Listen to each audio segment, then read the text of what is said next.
phenomenal goaltending in this series.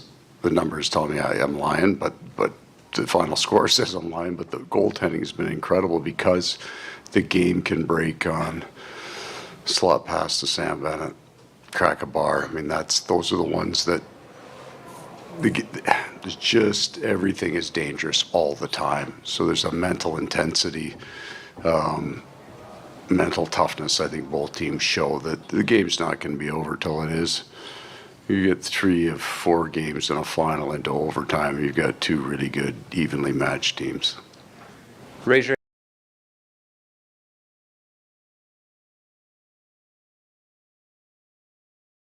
Field Watch. There's a lot going on at the Fox & Bailey Watch Shop located inside Bailey's Fine Jewelry at their Village District location in Raleigh. So make sure you stop in, check out all of their awesome watches, try them on, and tell them you heard about it right here on 99.9 The Fan. When it comes to mixing drugs, you may think you have a safe approach, but the bottom line is, mixing drugs is never safe. It can cause serious health problems like a heart attack or brain damage. Learn more at cdc.gov/stop-overdose. I'm attorney Brian Ritchie. Big truck accidents can cause life-changing injuries, and life-changing injuries deserve life-changing money. I know big truck wrecks, and I know how to fight those big insurance companies. If you've been hurt by a big truck, contact us at ritchielaw.com. I'm on top of it. WCMC-FM HD1 Holly Springs. You're listening to the Adam Gold Show on the North Carolina Sports Network. Popped into the middle of the ice, and Draisaitl right off the bench scores!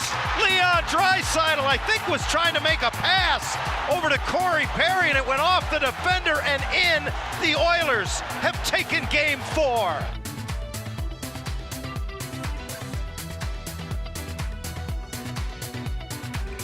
Wow. It's the Adam Gold Show. How you doing, everybody? I am Adam Gold. Welcome to your Friday. It's a Friday, and it's a Friday the 13th. It is. As I write the date, I write stuff down for the show. Mm-hmm. And I write the date at the top of every page that we do a show. Although yesterday I just had time to write Thursday. Today, Friday, June 13th. Oh, how about that? So everybody named Jason can call in today. There you go. If your name is Jason. Some people think it's good luck. They think the opposite. What, Friday the 13th? Yeah. I've never had anything bad happen on a Friday the 13th. Knock on wood. Do I have any Only wood halfway here? through. I don't know. Yeah, I'm not a superstitious person, so it doesn't really matter, but I know people are superstitious. Mm-hmm. That's why there are a lot of apartment buildings that do not have a 13th floor. Yes. You ain't fooling me. Hotels. Mm-hmm. I know that the 14th floor is 13th. Is the 13th floor. Yeah. I know it. Math. So, yeah, you can't trick me on that one. No. But yes, I understand. So, but I thought wearing 13 was a cool number. Yeah. I dig number 13. I'm a fan of that. Isn't that her favorite number? I have no idea. She was at the hockey game. Oh, boy. Do people hate hockey now? I know. That's what curious. I was wondering. What was it, Jackie? I think it was Jackie Redmond who said something about, like, Taylor bringing more eyeballs to hockey. And I thought, I don't know if it works for the sport. People who are here because they want to be here. They were surprised by it. Yeah. Right? It wasn't like, first of all, she's not dating anybody on the Florida Panthers. No. That was the real issue. She was dating Travis Kelce, so she was always there. Yes. This was more of a surprise, and frankly, a lot of people don't really get the connection. Why do they care about the Florida Panthers? And I don't know the answer to that other than it's possible that Travis Kelce either lives in Florida or is friends. They do whatever's like celebrity golf circuits or whatever. Mm-hmm. I've heard that he's a friend of Matthew Tkachuk. Okay. So well, that would make sense. If that's the case. And remember, the Tkachuks grew up in St. Louis because that's where their dad was playing as they were growing up. Yep. And again, not that Travis Kelce was playing in St. Louis because he was not, but who knows where there's a relationship. But Travis Kelce was there, as was Taylor Swift, and it got Jackie Redmond the opportunity to just like Throw some punnies. All the Taylor Swift song and album puns were out there for Rumors. Eddie Olczyk Bad blood. and Kenny Albert to deal with. Yes, exactly. So, yeah, I don't know how many people hate hockey now because of it, because there were people who were turning off the NFL. Can't stand looking at Taylor Swift. Well, you missed a game if you turned it off because of them. So, it was 3 games last night. It wasn't just one game. It was 3 games. The first game was Edmonton losing their composure, going to the penalty box 3 times. Florida cashing in on 2 of those for power plays. They led 3-0 after 1. I don't think it was tied after 2, right? No, it was. It was 3-3 after 2, wasn't it? Right. So Edmonton came all the way back. One of those was a power play goal because Florida decided, it's our turn to commit penalties and put you on the power play, although only one of those was converted into a power play goal. I believe the first one, Ryan Nugent-Hopkins scoring on the power play. Great pass across, screen in front. Bobrovsky really didn't have a chance at it, sort of. But I thought the second goal, the Darnell Nurse goal, if I'm Sergei Bobrovsky, nope. That one can't go. That player from that angle should not have that much room to shoot at, and he did. That's a Bobrovsky mistake. The third goal that tied it, more good play or great play than anything.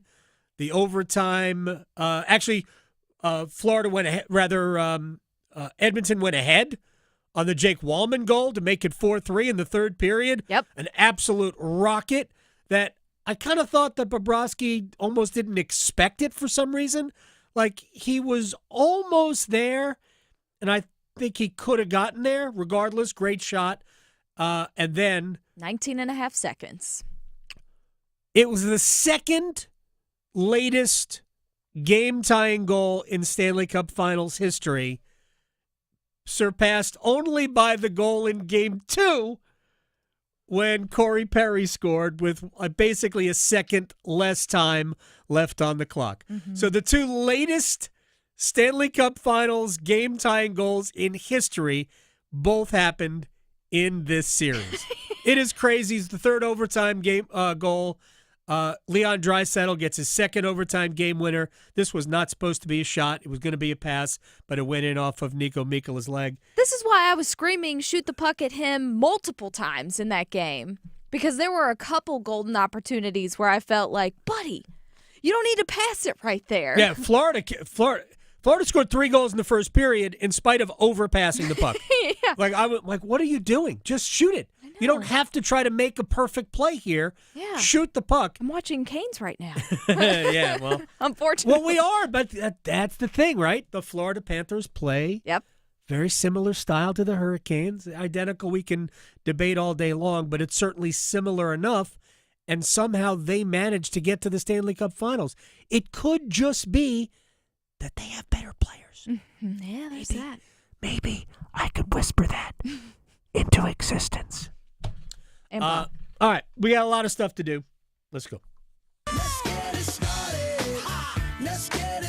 And I'm going to start with this briefly, and then we're going to talk to John Forsland at the bottom of the hour. All right, so it looked, and my wife gets mad at me at home when I make predictions. Oh, like any kind of prediction? Hates it. Oh. Hates it. Like, at the beginning of the game, I said to her, and I said it here yesterday, Edmonton better score the first goal because if they get behind, it's over. Right. Florida score, and I said that, and she's like, you don't know that. So it's not that she doesn't like jinxes. She just doesn't want you to predict she things. Says, you don't know that. And I just went, well, yeah, you're right, but I think that's what's going to happen if Florida scores the first goal. Then they scored the first goal. Then they scored the second goal. Then they made it 3-0, and I looked at her, and she went, you don't know that. It's still early. So she fell asleep on the couch, and I went into the bedroom before she woke up and I watched the end of the game in the bedroom because I thought I might fall asleep. And anyway, this morning, she said, "What happened in the game last night?" I said, "Edmonton won in overtime." And she said, "Had that prediction work out?" Yeah, right. She remembers. Marriage, baby. Anyway, it's fine. It's a normal give and take in my house. Anyway, I did think that the first goal was going to be critical that Edmonton score it. As it turned out, no, it wasn't, because we had 3 different games. Paul Maurice on allowing Edmonton back in. Well, it was just a mirror of the first period. They got into a little penalty trouble there, and we took advantage of it. In the second period was just the opposite. I think we were +3 on the power play side early and -3 on the power play side in the second half, and then we came out and even tight games, right? Both teams had some chances there, cracked some bars, and had some chances that didn't go, and it's a bad break on the overtime winner. So 3 of the 4 games have gone to overtime, and I think that's probably the expectation of what we have going forward. Yep, we don't have 4 games left, but nobody would be surprised if we had overtime in 2, if not all 3 of the remaining games. And this is the way the series should have gone. We still have not seen, if I'm not mistaken, a Connor McDavid goal in this series. Nope. It's amazing. It's crazy. If you're Edmonton and I had told you you're going to get no goals from Connor McDavid, what do you think the score of the series would be? You probably wouldn't have gone 2-2. Mm-hmm. But no goals from Connor McDavid. A little bit later on in Maurice's press conference, and I don't know exactly where we're picking this up, but the guy asking the question said, "This is probably not a good question," but it actually was a good question in that we are witnessing, I think we are anyway, a historically good Stanley Cup Finals. Game 3 notwithstanding, which got away from the Oilers. 3 overtime games, ebbs and flows, comebacks everywhere, late goals to tie it and force overtime. And Maurice reacts to the greatness of this series. I think we focus on sometimes the mistakes that get made by good players at times, and you miss some of the heart and soul and the intensity of it. It's so fast. Every board battle, everything can turn into something. So there's a tension because both teams can score. I mean, from my point of view, there's been phenomenal goaltending in this series. The numbers tell me I'm lying, but the final score says I'm lying, but the goaltending has been incredible because the game can break on slot pass to Sam Bennett, crack a bar. I mean, those are the ones that just everything is dangerous all the time. So there's a mental intensity, mental toughness. I think both teams show that the game's not going to be over till it is. You get 3 of 4 games in a final into overtime. You've got 2 really good, evenly matched teams. I don't disagree with anything other than the goaltending has been phenomenal. I think there have been great saves made, but I think we have had some soft goals, which I guess you're going to have anyway. So I'm not really quarreling with anything that Paul Maurice said there. But he talks about, we talk about mistakes. The goal that made it 4-3 in favor of the Oilers late in the third period, came with about 6.5 minutes to go, and you thought maybe that was going to be it, was the rare mistake from Alexander Barkov. He had the puck taken from him in the defensive zone. And I think in many ways, Florida misplayed that whole situation, which you don't see them do very often. They were a little casual, I thought, at that point. Then Barkov has an opportunity to make a play, and he gets he turns the puck over, and it ends up going across to Wallman, who bombed it past Bobrovsky. But all in all, man, just fun Stanley Cup Finals action. Greg Wyshynski, our friend from ESPN, thinks that with a goalie change, because Stuart Skinner was yanked after the first period, Calvin Pickard went, he thinks it's now Pickard's job the rest of the way. I think they had to do it for a momentum change. I mean, honestly, the way he played in the first period, there was a couple of the goals that were maybe a little bit questionable, but overall, like you said, he was just getting shellacked. There was a barrage of shots by the Florida Panthers, who came out of the gate smoking hot in the first period. So, they had to make a decision after Game 3, whether it was going to be Skinner or Pickard. And, I think they ultimately landed on Skinner because he has some bounce-back ability in his game, and because his numbers in Game 4, and honestly, from Game 4 to Game 7 and all of the series he's played have been amazing. But I think it's Pickard's crease going forward. He was really solid for them. Maybe not the most graceful of saves tonight in many cases, but he got the job done when it counted and came away with the win. I agree.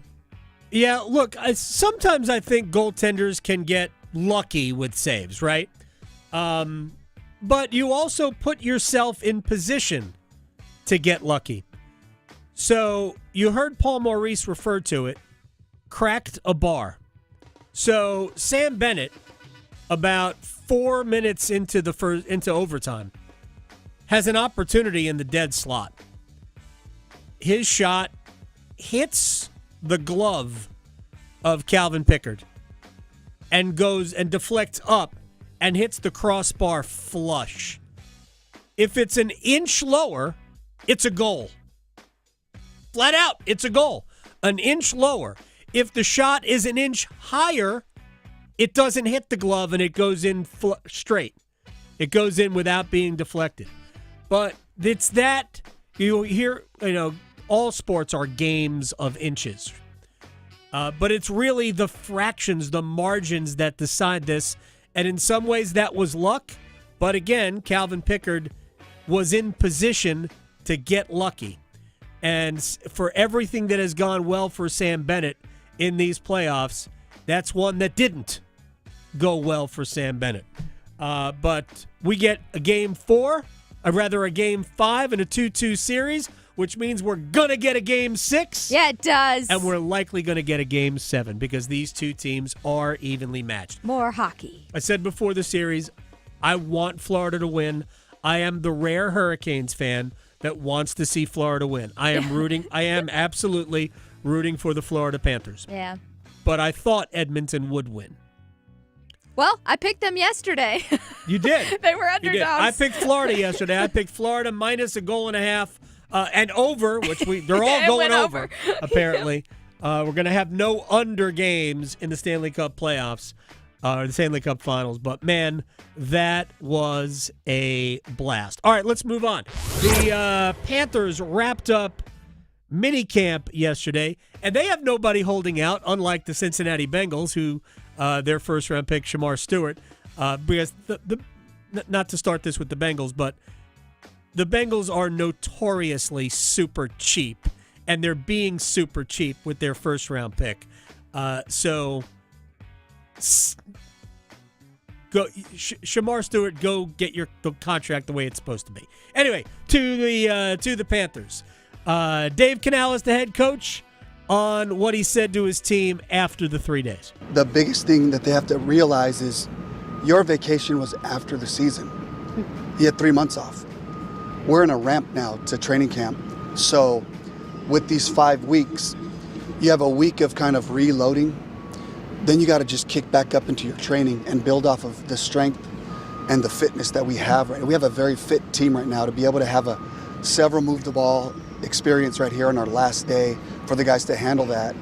Tells us that we have a strong and fit group. We got to keep it that way. So that was my biggest message, is readiness for camp.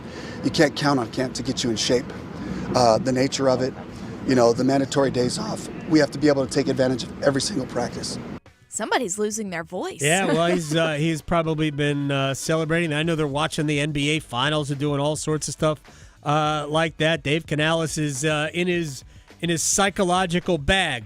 What about your quarterback, Dave Canales? Excellent. I think the pace of our offensive development and evolution is growing at the pace of Bryce, and he's showing such great mastery of what we're doing that he's allowing us to really push the envelope and do more things. Everybody's talking about Bryce Young. I hope we are about to see a continuation of what we saw at the end of last year. Me too. I hope for that, because toward the end of last year, and granted, it's really, really difficult when the outcomes stop mattering. It's really hard to assign total value to what you see. When the outcomes don't matter, you just don't know what it's going to be like because there is legit game pressure. Now, you could argue that the Panthers and Bryce Young, who was maybe fighting for his professional life at that point, we can assign whatever meaning we want to that. Maybe that there was self-imposed game pressure. But man, that's hard. I'll just draw a cross-sport analogy here. When LeBron James went back to Cleveland, Kyrie Irving was there. They brought Kevin Love in from Minnesota, two outstanding players. But the first thing that those guys had to do, which they had never done before, was perform when the outcomes of the games mattered. Irving was on bad Cleveland teams. You could be great on a bad team. Everybody knows you're bad. So when you lose a game, ho-hum, we lost another game. Same thing with Kevin Love in Minnesota. Now, there is an expectation of winning. Steve Logan, our friend, former East Carolina head coach, talks about the responsibility of winning. And there is a responsibility. And I don't know that the Panthers have risen to that just yet. Although, let me tease one of the hour opens of this program today, which I have heard. And I'm telling you, if you believe in numbers and kind of things like that, Panthers fans should be excited. Anyway, there is a responsibility. So I really love, or I want to believe that what we saw last year will continue, and he'll continue to take those steps. Canales is also impressed with his rookie class. And I know Darren Gant brought it up yesterday, the wide receiver position for it. I'm looking at the depth chart right now. You've got Tet Aroa. I won't call him Tet if his mom doesn't want to be called him to be called Tet. She doesn't like it. Tet Aroa, McMillan, David Moore at one wide receiver spot. Xavier Liggett, Jalen Coker at another. Adam Thielen, Jimmy Horn Jr., Hunter Renfrow. They're not keeping 7 wide receivers. No. Right? Not keeping 7. Part of me wants them to treat Adam Thielen like a tight end, but he's going to do that from the wide receiver spot. Then you've got Jatavian Sanders, Tommy Tremble as tight ends. You're going to keep 3-4 tight ends on your roster. So somebody is going to miss out, whether it's Jimmy Horn Jr. or Hunter Renfrow, or I guess theoretically it could be David Moore, not to make the team. But I think David Moore was such a good player at the end of last year. It's going to be hard for David Moore, veteran guy. I did hear Mike Kay, our friend who works for the Charlotte Observer. He said that he was impressed with Renfrow, Henry. So who knows? But he said he liked what he saw. Hunter Renfrow, I mean, if he's healthy, is a legit wide receiver. Yeah. So, remember when that was a position that they had no talent in? Yes. They literally have turned that position over with the exception of Adam Thielen. They have turned it over entirely in 2 years. Whoop. Everybody out. We got, 5 of the 6 will be new just in the last 2 seasons. Mm-hmm. They need it. So all the stuff we were saying about the wide receiver position and how crappy it was, we were all right. All right, to Derek Brown, who is back. Brown on recovering from his injury last year. I think it was a mental game first. Once I was able to get back in the weight room and let myself know that I was strong enough to do it, that has been the progression the whole time. Just be able to prove it mentally and then be able to do it physically. All right, U.S. Open, round 2, day 2. Carnage? Sort of. It's funny. I'm probably going to go off on a rant about golf broadcasting today, because especially if you are watching the featured group coverages, when they just cover one group for 5 hours, they have to keep talking, and invariably you will say things that are just dumb. Like, they literally started talking about the clothes that Scotty Scheffler wears.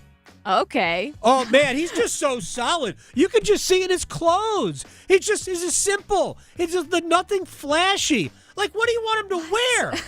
What? I mean, what are we doing here? Wow. Like, so then he makes a 4-putt bogey. Oh, wow. Nothing boring about a 4-putt bogey. He should try a flowered shirt. Maybe. That's just dumb. There was one golfer who had a camo polo on yesterday. Did they talk about it? I remember Boo Weekley used to wear camo shirts all the time. Anyway, Michael Collins from ESPN, certainly not boring, talking about the first-round leader, J.J. Spawn, not being able to hold up. Well, his putter was so hot. He only had 26 putts. You have to remember, he missed 6 fairways. He only hit 8 out of 14 fairways, and he missed 6 greens. He hit 12 out of the 18 greens. And so could he do that again on Friday and shoot 4 under, bogey free? No chance. There's just no chance. The golf gods and karma will not allow something like that to happen. I don't disagree with him, but I would point out that J.J. Spawn is still in the lead. I heard that several times this morning. J.J. Spawn will not tee off for another half hour. That's why he's still in the lead. That helps when you're not playing. It's just so funny. I can't tell you how many times I heard that this morning. I'm listening to the featured group coverage. J.J. Spawn continues to lead. Well, he hasn't played. Right. This fighter is undefeated, but they've never fought a fight. Unbelievable. Anyway, when we come back, John Forsland will join us, the voice of hockey. He is, I think he's on vacation. This is how much you people mean to him. John Forsland joins us to talk Stanley Cup Finals next. Making more sports sense than social media trolls. The Adam Gold Show on the North Carolina Sports Network. Golf's third major will be found on 99.9 The Fan. Listen all week long as we cover the U.S. Open from Oakmont Country Club. Find out if Bryson DeChambeau can go back-to-back or if a new champion emerges. Depend on us for constant leaderboard updates and every big moment through the presentation of the Champions Trophy. Coverage of the U.S. Open on 99.9 The Fan is teed up by Wilson Country Club. Experience the rich history of this must-play course. Adam Gold here from my friends at X Golf and Cary with a great idea for Father's Day. Send him, maybe with a few guys from the cul-de-sac, over to X Golf and enjoy a couple of hours in the best golf simulator in North Carolina. And because you know me, I'm going to double your hour. Buy 1 hour, I'll hook you up for a second hour. Just mention Gold and enjoy. The bar menu's fantastic, the bar too, and Dad can watch the golf tournament on their big screens while he's playing places like the Old Course. Father's Day done right at X Golf and Cary, North Carolina's home for indoor golf. Triple play, triple play, triple play. 3 ways to win on every scratch-off. They're like a 3-man wrecking crew of winning potential smashing into your bare hands. Triple threats of cold, hard cash. Prizes up to $1 million. 3 times the play, 3 times the thrills, and 3 ways to win. Triple play from the North Carolina Education Lottery with triple action-packed chances to win. Must be 18 to play. Approximate overall odds of winning range from 1 in 3.84 to 4.79. Problem gambling helpline 877-718-5543. Tired of hearing scary radio ads about the IRS? Tax Relief Advocates is different. TRA is here to tell you that if you owe money to the IRS, whether it's $5,000 or $500,000, we have a solution. TRA can eliminate or reduce what you owe to the IRS with zero risk to you. We have over 1,000 5-star reviews on Google and an A+ with a BBB.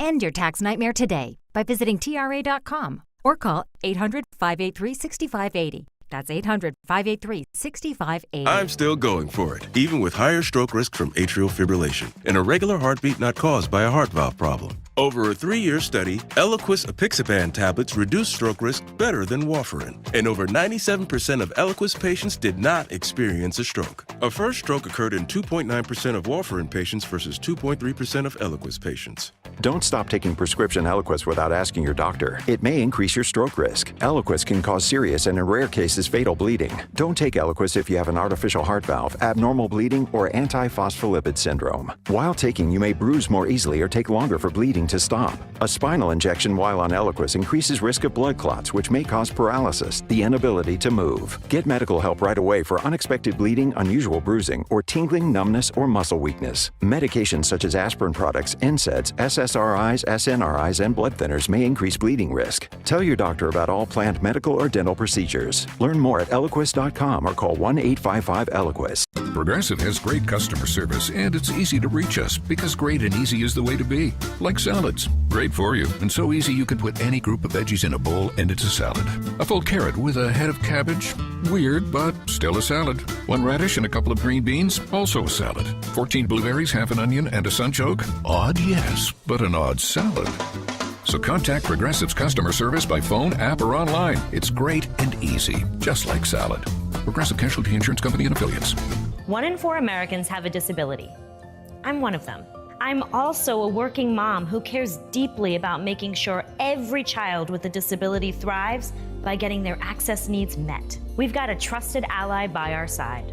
Easter Seals provides children and families the foundation for lifelong success through early learning programs, skills training, and prep for college and career. That's my Easter Seals. Make it yours. Join us at easterseals.com. This is Adam Gold. He said he could talk about his golf game. He did say it wasn't great, and I said, hey, no judgment here. I'm a drive shacker and a putt-putter myself. None of us are good. Even those of us that are good aren't really good. Right, yeah. We're just not. Yeah. The Adam Gold Show.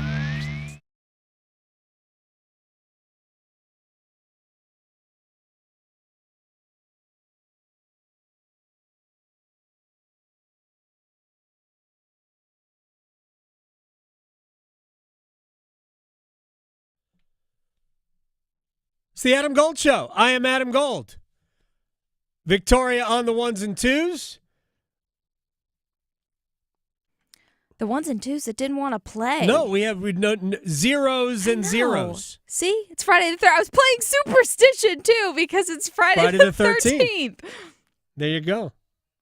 Although you're not superstitious. I'm not. I love this track. By the way, this is a great track to karaoke. Ooh, Yeah. Is this a go-to karaoke? Absolutely.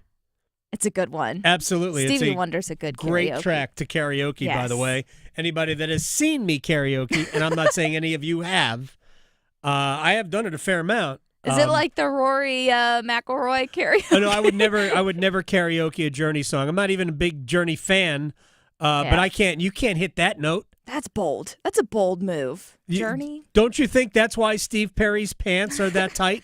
Probably. Right? That's why Steve why. Perry always wore like 3 sizes too small, his jeans. Yeah, so he could sing. So he could get that note out. It's the only way that happens.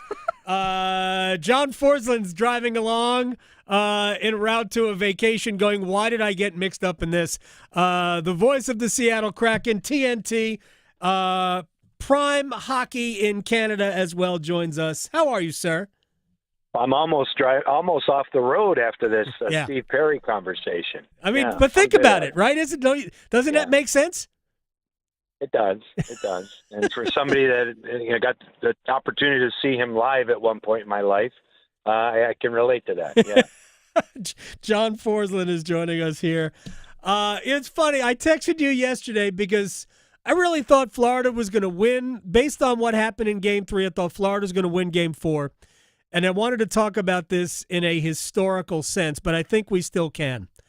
Because we're seeing maybe the best player, physical player we have ever seen in Connor McDavid, and he has not scored a goal in this series. And one of the best teams in the last, decade, 2 decades in the Florida Panthers. And other than Game 3, I mean, we have just had. I mean, this series could be 3-1 Edmonton. It could be 3-1 Florida. What is your view of what we are witnessing here?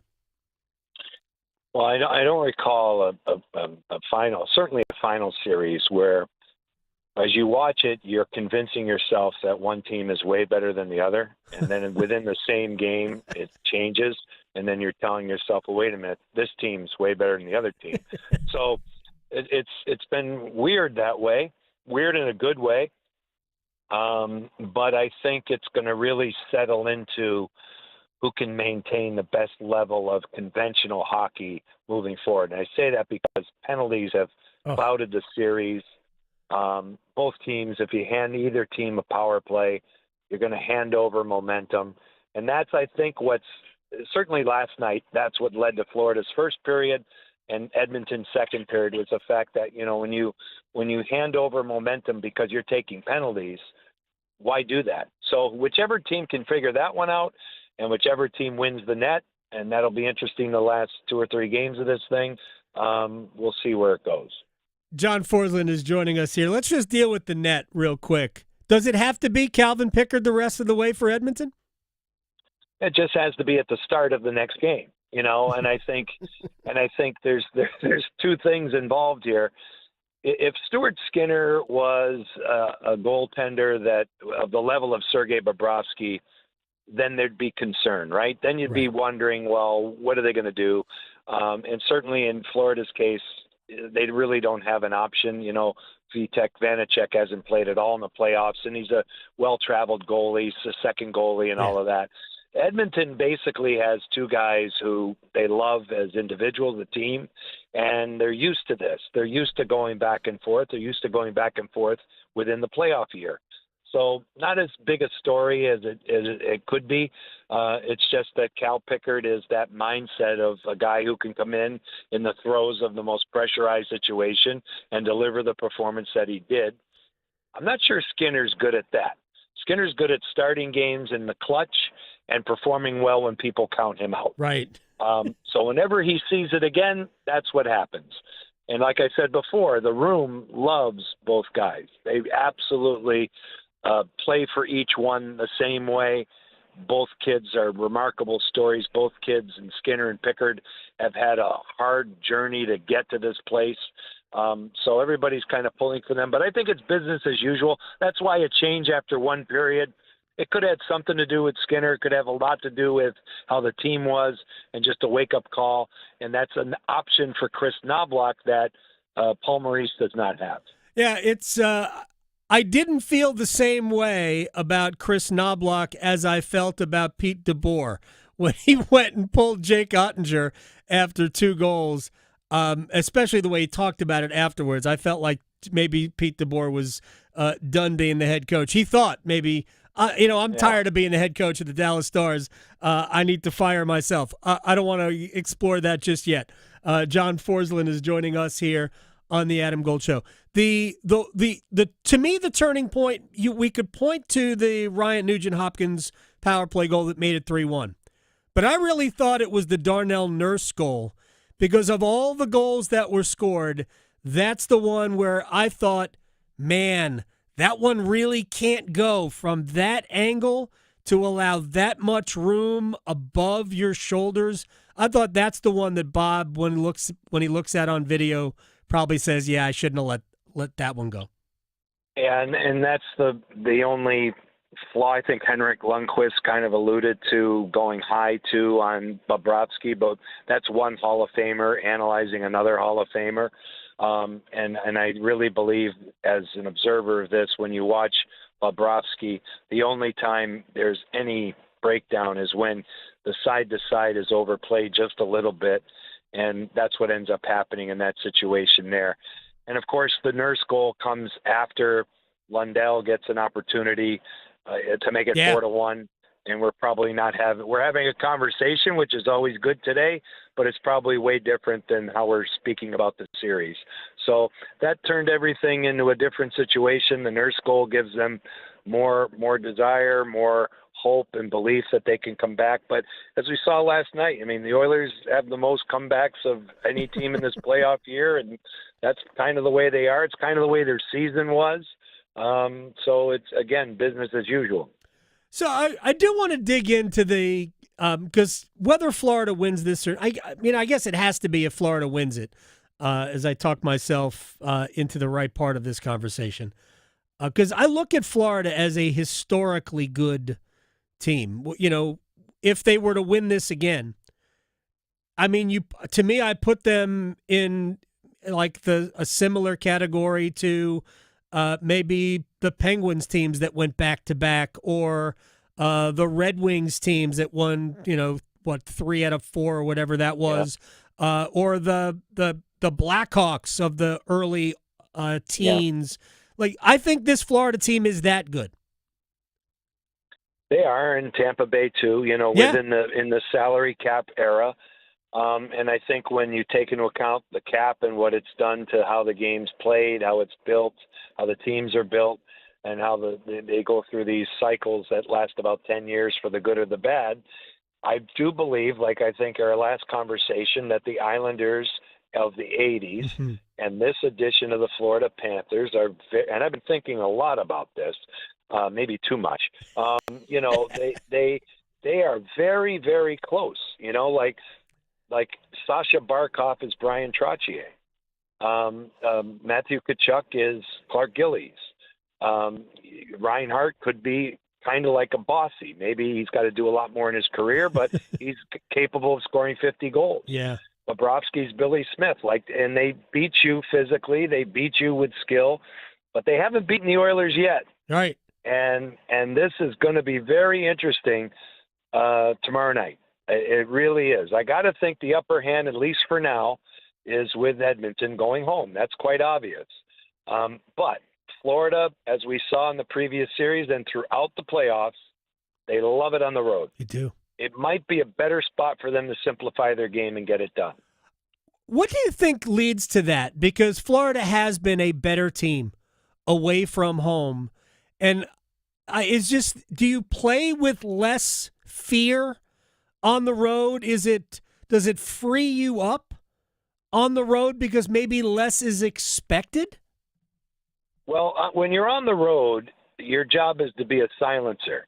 You need to silence the other team so it silences the crowd, so it settles the game down and play. It's played it'll be fast paced. Don't get me wrong. It's not going to be slow, but it's going to be a situation as the road team where you're dictating what goes on, and because you dictate what goes on, you can play a little bit more refined than I think Florida did. And maybe the curse for them last night was the first period was so good, and it could have been 6-0, and they had 17 shots, and they were flying all over the ice, and maybe they just ran out a little steam, and that plays into the hands of the road team.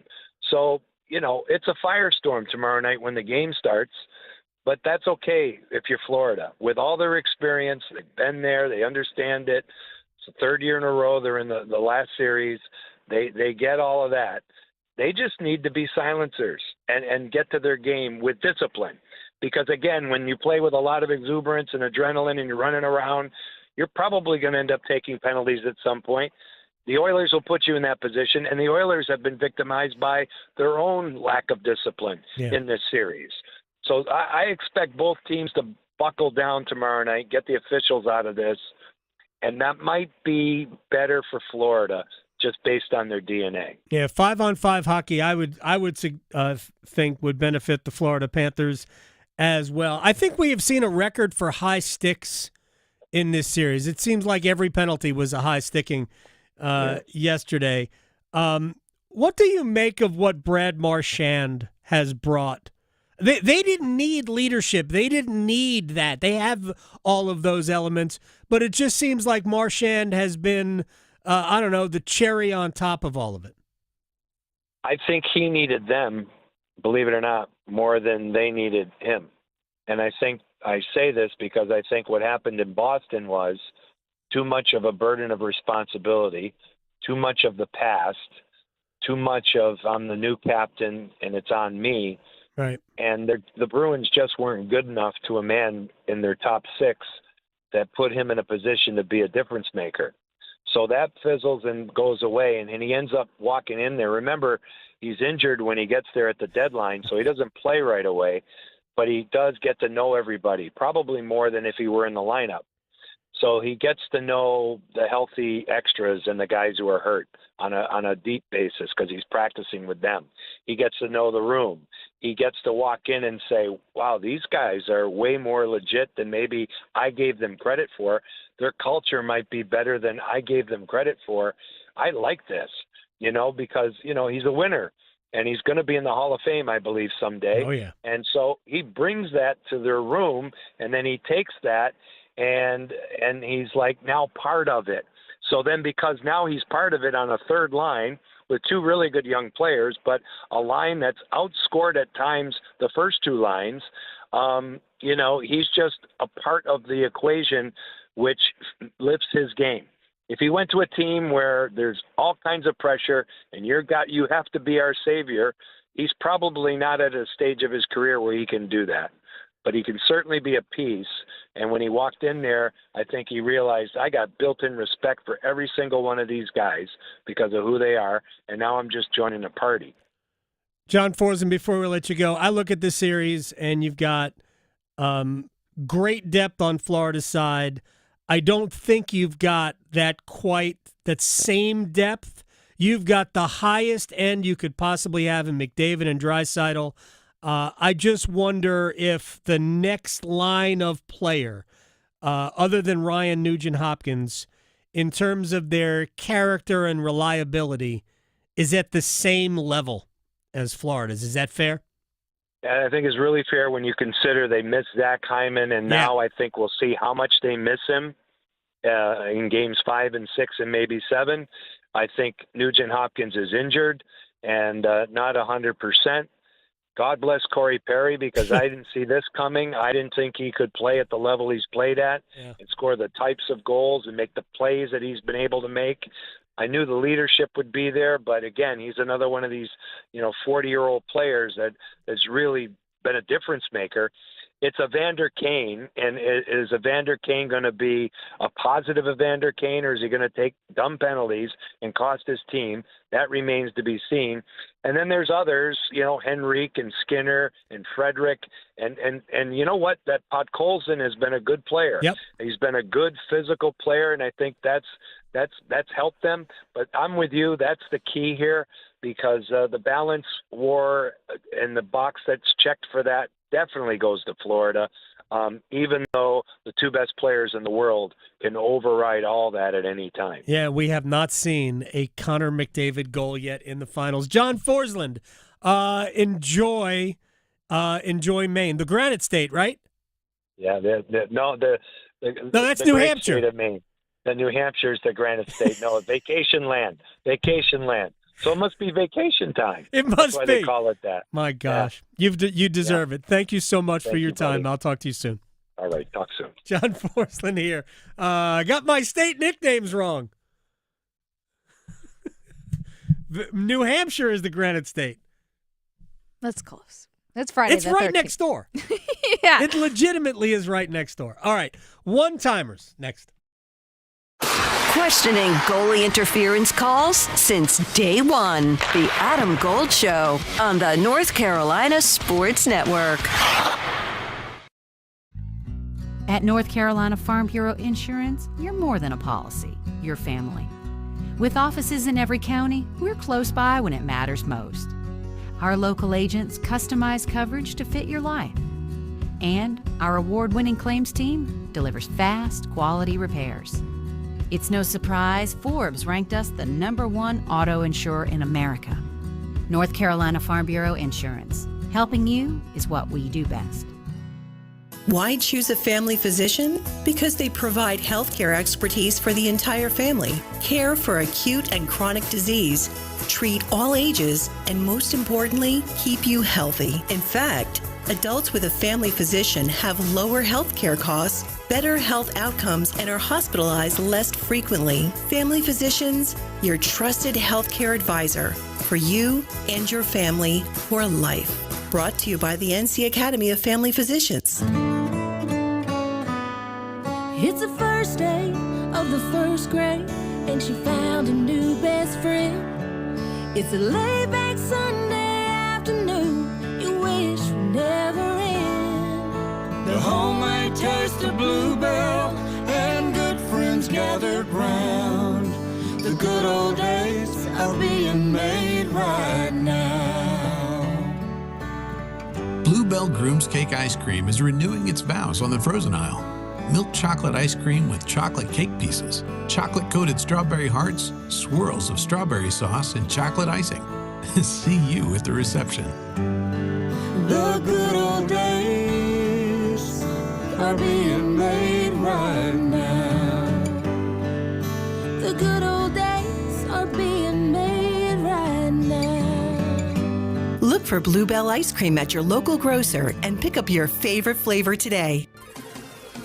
The North Carolina Healthcare Association invites you to listen to this month's podcast, Conversations on the State of Healthcare. This month, we're talking about a major collaboration that's making waves in Iredell County. Kim Holland, Development Coordinator for the Iredell Health Foundation, tells us about Whole 3. The goal of the collaborative is about addressing the complex and interwoven challenges that many families in Iredell County face. And, things like poverty, lack of access to health care, and educational disparities. So it's designed as truly a collaborative. It's community-led initiative.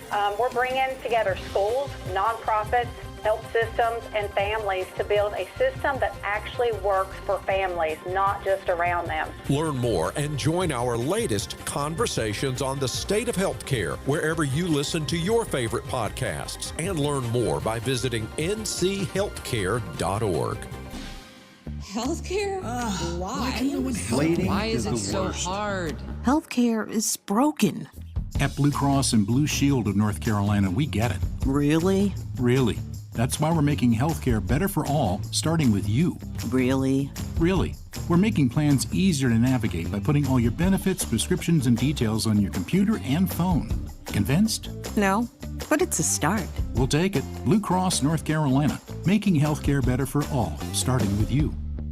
Here at NC Cyber Academy, screens are a good thing. At our K-12 tuition-free virtual charter school, your child can find a flexible and personalized education that lets them take a brain break when they need it, but also provides structured one-on-one time with our amazing teachers.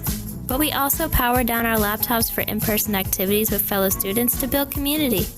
Visit myncca.com to learn how we can set your child up for success in the classroom, at college, and in their careers. This is Adam Gold. I have so many questions too. Like, is the mom going to be in the business too? Are we going to have themed UNC products? She's in it, so. Interesting ram horn you've got there. Yeah. The Adam Gold Show.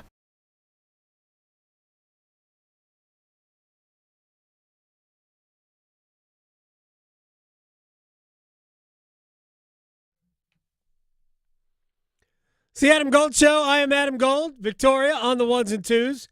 Happy Friday the 13th to everybody. I know. I'm digging deep for good luck, bad luck songs. Fine. I don't think I've ever played this Leonard Skinner song. Skinnerd? Yeah. You could have given me 100 guesses. I would not have said Leonard Skinner. Would never have guessed it either. Not a chance. The only not reason a I know single. is because it's right there in front of me. Yes. Otherwise, no. All right. Next hour, Will Palszczuk's going to join us. We'll talk a little Panthers, a little Hornets, a little U.S. soccer with Will Palszczuk. Is Palszczuk going to make the U.S. team? I guess he's on the U.S. Gold Cup roster. Is he going to play? He's going to feature. I watched him on, was it Sunday night or Sunday early evening, whatever it was, when the U.S. lost to Switzerland. He came on late. Looked like he made a difference. Maybe we'll see Palszczuk play. Because right now, whoo, boy, the U.S. needs a little bit of help. Not good. Absolutely in the attacking third. All right, we'll talk about that with Will later. Right now, it's one-timers. All right, so we're picking up from yesterday because I missed one of the one-timers, but I will have them ready. I won't miss anyone. So, picking up from yesterday, one-timer, do the Canes make a trade before the draft using this year's first? Maybe. I mean, honestly, when you pick 30th, which is basically where they're going to pick, 30th or 29th, I think it would be 29th. I think they're a candidate to trade the pick anyway, even if they don't trade it for a human. Because what they do, they look at any pick probably beyond 25, maybe even earlier. They look at that pick the same as the 40th pick. So they are more apt to trade back and essentially pick up more darts to throw at the dartboard. So I think they probably trade the pick either way, whether it's for a human or it's for other draft capital. Yeah. All right, next up, we just got one fresh off the press from Woj here. Does the Game 5 winner still win the Cup in Game 6 as Adam predicted early on? Yes. Yes, I believe it. I think if it's Edmonton, they will win Game 6 in Florida. I think if it's Florida, they will win Game 6 back home. Yeah. All right. Easy peasy, lemon squeezy. Next up, going to the U.S. Open. Of course, real quick, Aileen is already, she hasn't even heard that, and she's mad that I just made a prediction. She's already telling you. Yeah. No, it won't. So, next up, and this is another prediction question, so she'll love this one. How do you feel about Scottie Scheffler winning now? Do you see someone else winning the U.S. Open? I have a hard time seeing Scottie Scheffler winning this unless he turns today around. I think he's 4 over par total. Scottie's not hitting fairways, not putting great. It's very difficult to play here. Now, what could help Scheffler to an extent is if the winning score is going to be over par. But right now, Scottie Scheffler is struggling a little bit. All right. He's 3 over, by the way, so he's even par for the day. That's actually not bad. Oh, there you go. Quickly, Jackson Blake or Bradley Nadeau keeping? I'd rather keep Blake than Nadeau. That's my answer. I think Blake already can play both ends of the rink. I love his puck pursuit.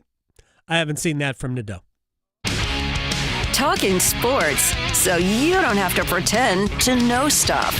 The Adam Gold Show on the North Carolina Sports Network. Adam Gold here for my friends at FanDuel, America's #1 sportsbook. Game 4, NBA Finals tonight in Indianapolis. Pacers once again, big-time home underdogs, plus 190 on the money line. Also, player props forever on the FanDuel app. They also have performance trends. You can find out all the information to make your wagers even more solid. And you can get started, new customers, $200 in bonus bets if your first $5 bet wins. FanDuel.com/AdamGold. FanDuel.com/AdamGold. Make every moment more with FanDuel, official sports betting partner of the NBA. 21 and over and present in North Carolina. First online real money wager only. $5 first deposit required. Bonuses issued as non-withdrawable bonus bets, which expire 7 days after receipt. Restrictions apply. See terms at sportsbook.fanduel.com. Gambling problem? Call 877-718-5543 or visit morethanagame.nc.gov. Prescriptions require an online consultation with a healthcare provider who will determine if appropriate. Restrictions apply. See website for details and important safety information. Price varies based on product and subscription plan. Hey guys, let's talk ED because millions of men experience it, but not everyone can access or afford treatments like Viagra. Hims can help. Through Hims.com, you can access a full range of treatment options for ED through a 100% online process. To start your free online visit and save up to 95%, go to Hims.com/joy. HIMS.com/JOY. You think rush hour karting is just about racing? Think again. At our Morrisville and Gardner locations, you're stepping into a world of high-speed go-karts, axe throwing, golf and racing simulators, arcade challenges, and a full-service kitchen serving up serious flavor. It's where corporate events turn into bonding moments and friend nights turn legendary. This isn't just entertainment, it's serious adult fun. Visit rhkfun.com to plan your experience today. It's bow time. Yep, it's eating time again. Now you could unload groceries, chop, dice, mince, preheat, heat, slap around the smoke detector, and then celebrate with a big old pile of dishes. But if you're tired of cooking, or tired of sorta cooking, it's time to feed the whole family with Bojangles Fried Chicken Family Meal. With Bojangles' famous chicken, fixins, biscuits, and tea, you can forget the cookbook and spend some well-earned quality time with a delicious dinner from Bojangles. It's bow time. There's no time like bow time. Time to stop whatever you're doing for some of that bodacious Bojangles flavor. Satisfy your craving for flavor and your passion for boneless chicken with Bojangles 4-piece Supremes dinner. 4 perfectly seasoned Cajun fried whole breast tenderloin fillets, choice of fixin', a made-from-scratch buttermilk biscuit, and Bojangles legendary iced tea. When you're hungry for flavor and value, it's bow time. What is dedication? I think a parent's job is to protect our children, but also prepare them for the world so they become good, kind human beings. That's dedication. Find out more at fatherhood.gov. Now more than ever, Lowe's knows you don't just want a low price, you want the lowest price. And with our lowest price guarantee, you can count on us for competitive prices on all your home improvement projects. If you find a qualifying lower price somewhere else on the same item, we'll match it. Lowe's, we help, you save. Price match applies the same item, current price at qualifying retailers. Exclusions and terms apply. Learn how we'll match price at lowes.com/lowest price guarantee. I'm attorney Brian Ritchie. Workers' comp can be tricky, but my law firm will be on top of all the complicated paperwork and sneaky deadlines so that all of your I's are dotted and T's are crossed. If you've been hurt on the job, I'm on top of it. Contact us at ritchielaw.com. Broadcasting live from the Lenovo Studios. WCMC HD1 Holly Springs. 99.9 The Fan. The Triangle Sports Leader. You're listening to The Adam Gold Show on the North Carolina Sports Network. In the 2002 college football season, Ohio State wins the national championship. That same year, the Carolina Panthers have a losing record. The Panthers opened the next season by playing the Jacksonville Jaguars, and they go to the Super Bowl. In 2014, Ohio State wins the national championship. The Panthers have a losing record. The very next year, the Panthers open up with the Jaguars, and the Panthers go to the Super Bowl. 2024, Ohio State wins the national championship. The Panthers have a losing record. Next year, 2025, the Panthers open up with the Jacksonville Jaguars again. There you go. There it is. Super Bowl. Yeah. I told you. Oh, that'd be the day. I would be one happy Victoria if my Carolina Panthers were in the Super Bowl again. Not entirely sure why Rusty put that to Yankee Doodle, but he did. Don't know. Try to put a little pep in our step when we're talking about the Panthers, I guess. Don't know. All right, real quick before we kind of get back into a bunch of other things, just want to give you an update from what's going on at Oakmont for the U.S. Open. J.J. Spawn is now on the course. He teed off at 9 minutes ago. Still leading, but on the course. At least he has started his round. He is still leading. He is 4 under. Sam Burns and Tristan Lawrence, who I actually think it might be pronounced Tristan, even though it's THR. He's from South Africa, although I'm not sure what that means. They are both at 3 under par. Siwoo Kim, 2 under par. Victor Hovland, who just made a bogey, second bogey in 3 holes, is at 1 under par. Ben Griffin and Thomas Dietrich also at 1 under par. There are 9 players at par or better. 7 of them have yet to tee off. as the course dries out just a little bit, it becomes more and more difficult to hold fairways, more difficult to hold greens. The balls are running all over the place. Jason Day is 4 under for his round, has 2 holes left to play, is +2. Actually, I think I just saw him. He might have just made a birdie to get to 5 under for the day and 1 over for the tournament. That'd be a great result for him, obviously. It's been a minute since Jason Day has really pushed for a major. But this course is getting super difficult. The one thing I would say, because we had a one-timer question about Scotty Scheffler, who is +3. So he's even par, I believe, for the round today. The one thing I would say is that they are forecasting rain later today. And rain this entire weekend. And while it might not be steady rain, they are expecting some storms today and at times tomorrow and even Sunday. If rain suspends play today, what I think will happen is when the course gets soft, you'll see a lot of players who are playing this afternoon come out early Saturday morning if they have to finish their rounds, and the opportunity to really post good scores, which for a U.S. Open are like 2 under par, 3 under par. I think that it will play into the players who are playing late today who actually have decent rounds going, where I think the lead might stay in red figures throughout, because it does look like the rain is going to soften this golf course just a little bit, which would make the fairways play wider, the greens play more receptively, and would help the scores stay better. But if that rain doesn't really materialize, it's going to be carnage. So, you're not a golf fan, but I'll ask you this question either way. Mm-hmm. Would you rather see golfers be great or golfers struggle? Oh, that's a good question. Because even though I don't play the golf myself, even though one of these days I will, I want to learn the golf. Play the golf. But I do find it very impressive when they're like super good.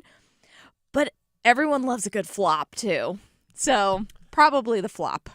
On a Friday the 13th, that's what we need. I am personally, this is the best major for me. Because I do think that when the U.S. Open is being the U.S. Open, it is super hard. Mm. And for my money, that's where you identify the best players. Yeah. Right? And it's not just the best players overall, it's the best players this week. That's what I want to see hard, because it tests not only your ability off the tee or into greens, but it tests your patience. Yeah. More than any other sport. That makes sense, because I hear people say you don't want to golf because then you'll just get frustrated. It is a very frustrating game. Very, very difficult game. Play the golf. Yes. I don't dislike that as much as when I hear people say they're going golfing. No, you're not. No, we're not going golfing. Just like they're not hockeying tomorrow night in Edmonton. Yeah, let's do the hockey. Bothers me. All right, take 2. All right, we'll get back to the U.S. Open a little bit. I didn't really talk about this, but I wanted to bring this up because it bothers me that we pay consultants when they could I'd give them this information for free. So the ACC has decided that it's weird scheduling that has kept them out of NCAA tournaments in basketball. Maybe, but it's not the number one reason. It's probably not the top 5 reasons why the ACC has only put, a smattering of teams into the last few NCAA men's basketball tournaments.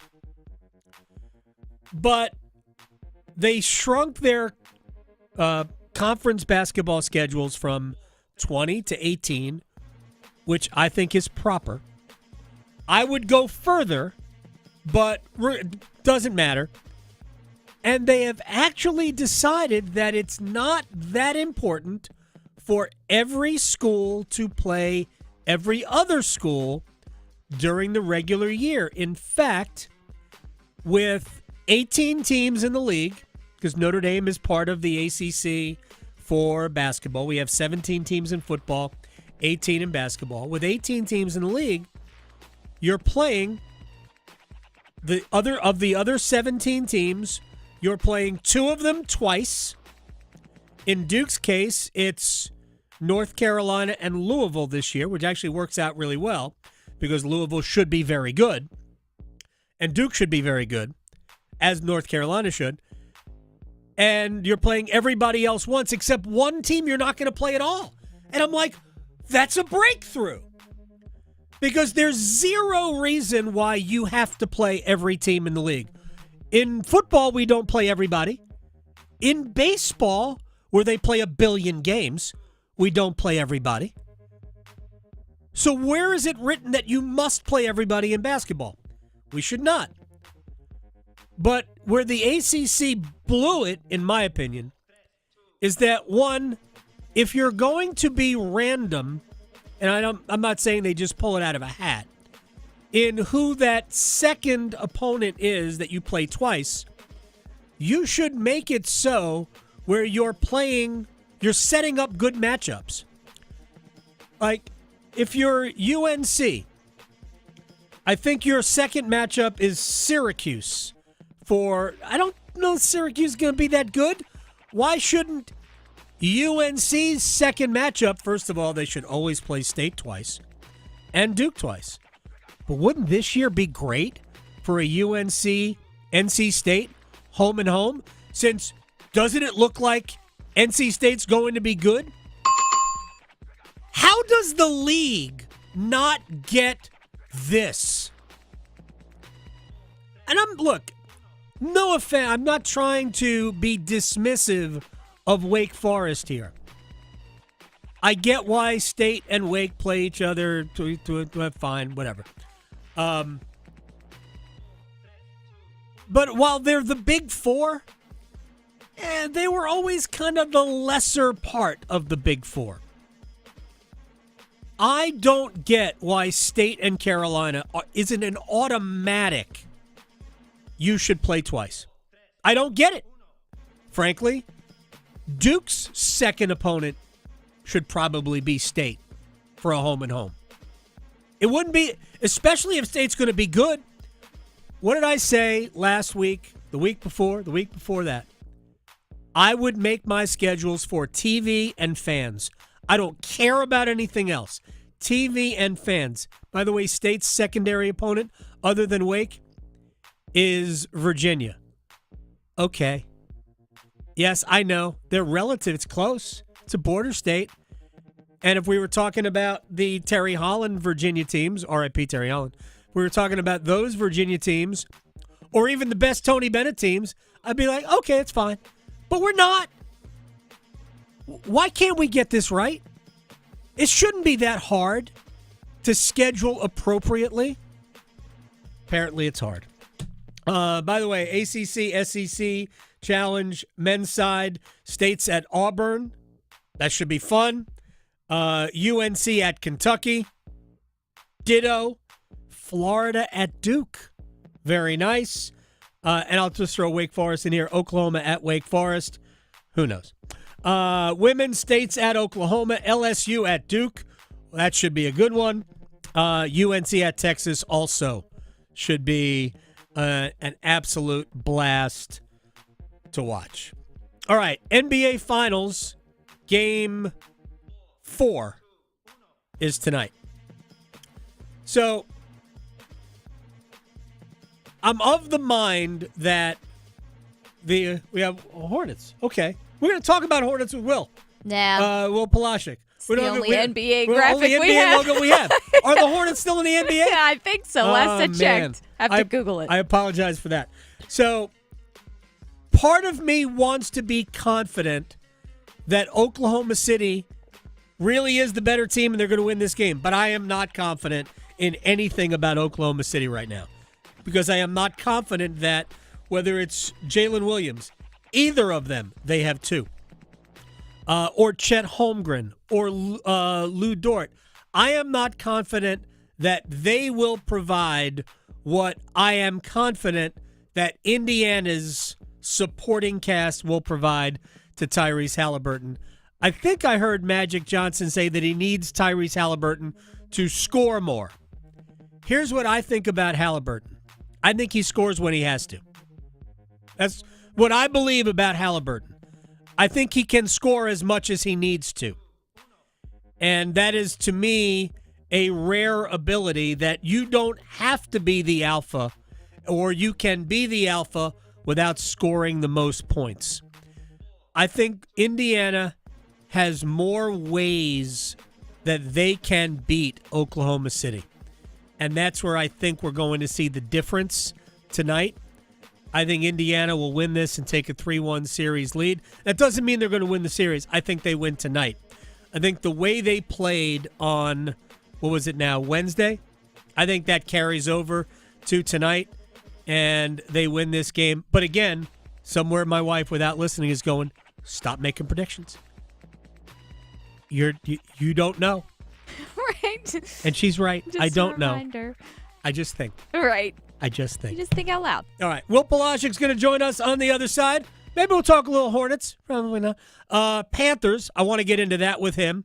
He does post-game for Panthers radio and maybe a little U.S. men's national team because the Gold Cup starts tomorrow. Next. Chapel Hill to Charlotte, Greenville to Greensboro. Your sports, his state.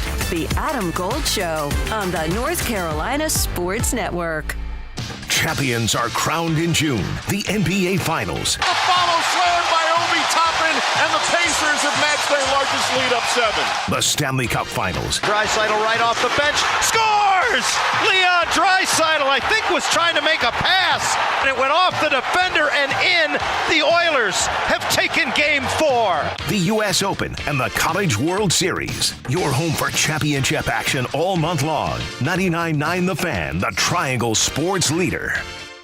This weekend is Father's Day, and there's plenty of time to plan a ride with Pops before hitting up the grill. I'm Victoria Vodnecker here from 99.9 The Fan for Law Tigers, and if the weather cooperates this weekend, that'd be a fun memory to have with your dad, taking the motorcycle out for a ride and then relaxing with some summertime cuisine. But like I mentioned, weather is always a factor when riding, and it's important to be prepared. Just like it's important to remember that if you're ever in an accident that wasn't your fault on your motorcycle, make sure to call Law Tigers first before calling your insurance company. My friends at Law Tigers are riders too, so they understand it. They get it. They know the value of your bike, your gear, the investment that you've made, and what it's like to go through an accident on your bike. The insurance company just wants to pay you the least amount possible. So at Law Tigers, case evaluations are always free, and you're not going to pay a dime until your case is settled. Call 1-800-LAW-TIGERS, North Carolina's motorcycle lawyers. Law Tigers is a network of independent law firms who are members of the American Association of Motorcycle Injury Lawyers. Law Tigers is not a law firm. Experience legendary craftsmanship with an Omega timepiece. From the iconic Speedmaster that accompanied astronauts to the moon, to the Seamaster, loved by the world's most famous spy, Omega watches capture the spirit of adventure and precision. At Bailey's Fine Jewelry, find a timepiece that matches your story. Discover your Omega at Bailey's today. Voted Best Jeweler. Learn more at baileybox.com. A pepperoni pizza for the table. May I suggest trying it with our Pepsi Zero Sugar? It has just the right amount of sweetness to complement all that cheesy, saucy goodness. Simply divine. Pepsi Zero Sugar? You've really outdone yourself this time. Pizza deserves Pepsi.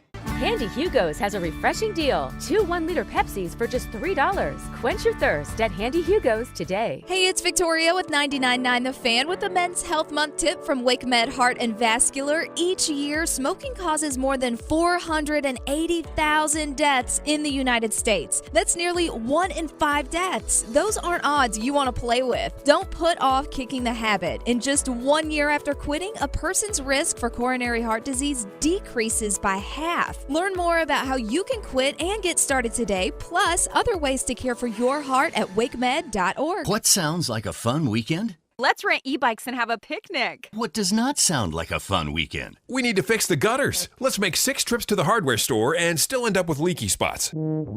Preserve your weekend, your home, and investment, and call Preserve Services instead. Our Preserve team excels in interior and exterior painting and home repairs. We're your one-stop shop in the Triangle for jobs you need done, but don't want to tackle. And get this, you don't pay a penny until the job's done. Schedule today at preserveservices.com. Progressive has great customer service, and it's easy to reach us because great and easy is the way to be. Like salads. Great for you, and so easy you can put any group of veggies in a bowl and it's a salad. A full carrot with a head of cabbage? Weird, but still a salad. 1 radish and a couple of green beans? Also a salad. 14 blueberries, half an onion, and a sunchoke? Odd, yes, but an odd salad. So contact Progressive's customer service by phone, app, or online. It's great and easy, just like salad. Progressive Casualty Insurance Company and Affiliates. This is Adam Gold. And I did have to use 2 screens at one point, or a couple of points, and I don't like it. I can't watch 2 games at the same time. There's a lot going on. I'm sorry, I'm incapable of doing that.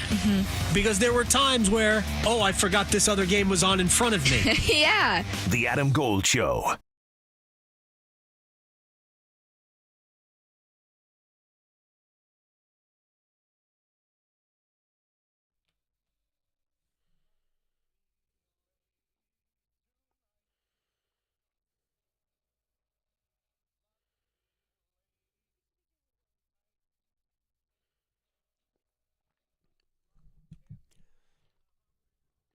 It's the Adam Gold Show. I am Adam Gold. We are midway through the second round of the U.S. Open. Of the top 15 players on the leaderboard, 10 have either not teed off in their second round yet, or, as in the case of J.J. Spawn, who continues to be the leader, he has just played 1 hole. Sam Burns shot a 65 today, 6 birdies and 1 bogey. He is 3 under par. And honestly, I will be floored if that's not the lead going to tomorrow. I don't think anybody, again, unless they get rain later today and it's soft either later today when they come back to play or tomorrow when they finish round number 2, I'll be really surprised if 3 under is not the lead, because this course is taking souls right now. Before we get to one of my all-time favorites, I want to give a shout-out to Will Chandler. Will Chandler is a pro playing in this U.S. Open who started today double bogey, quadruple bogey. Oh. Yes! All right. 6, 6, 8, 6. That was only a bogey on his 4th hole. Those were his first 4 holes. He was 9 over through 4. He bogeyed 6, 7, 8, and 10. He was 13 over through 10 holes. Yes! Happy Friday the 13th. Got it together. Birdied the 12th, doubled the 15th. He played the last 7 holes in only 1 over to shoot 84. It could have been worse. Shouts to you, Will Chandler. Not going to make the cut. Going to finish maybe second to last. But I just think, to me, maybe that's petty, I don't know. But looking at the bottom of the leaderboards of major championships, to me, it's so relatable. It's just so relatable. Will Palszczuk, the voice of Charlotte FC, post-game for the Panthers, works with the Hornets as well. We can talk anything with Will Palszczuk, who joins us on the Adam Gold Show, and we are going to talk U.S. men's national team because Gold Cup starts this weekend. Sunday is the first match for the U.S. against Trinidad and Tobago, and we'll talk about Patrick Agyemang. who I hope will feature because he looked like he was a handful for Switzerland to deal with in their last friendly, the lead up to this. But we'll get to that in a minute.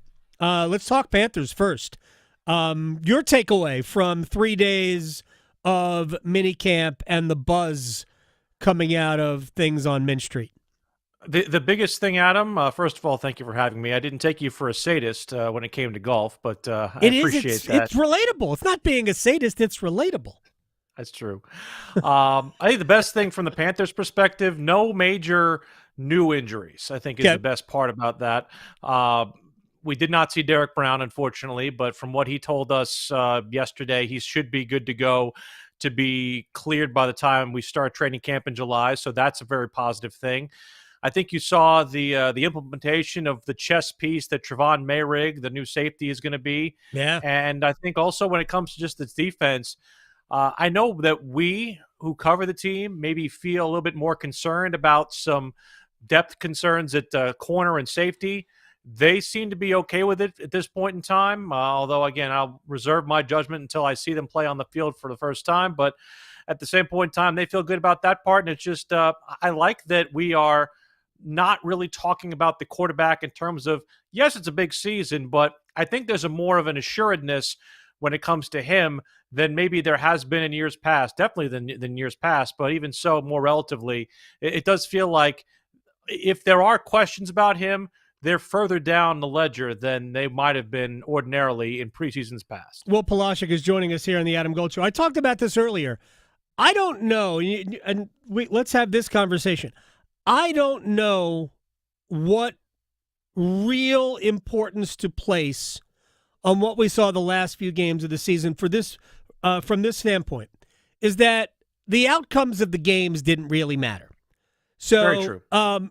And when there's real pressure on the outcomes is when we'll be able to judge. So I think, well, we might say, well, it's just game one or game two. I think the start of this season will tell us a lot about what we can expect the rest of the way from Bryce Young. But they're talking about him, maybe not as a proven commodity, but I think they're talking a lot differently about Bryce Young today than they were at any point last year. 100%, Adam. And I think part of it is because you saw confidence from him for the first time in his NFL career, and you saw a little bit of that Bama Bryce swagger that we saw with him in college. Is he ever going to be Mahomes? No, I don't think so. Is he ever going to be the kind of guy who can overcome bad performances from other two phases or parts of his own phase? Probably not. But I do think he can be good enough to where if you get a representative performance on defense, no special teams gaps, they take care of their business, and you play relatively mistake-free football.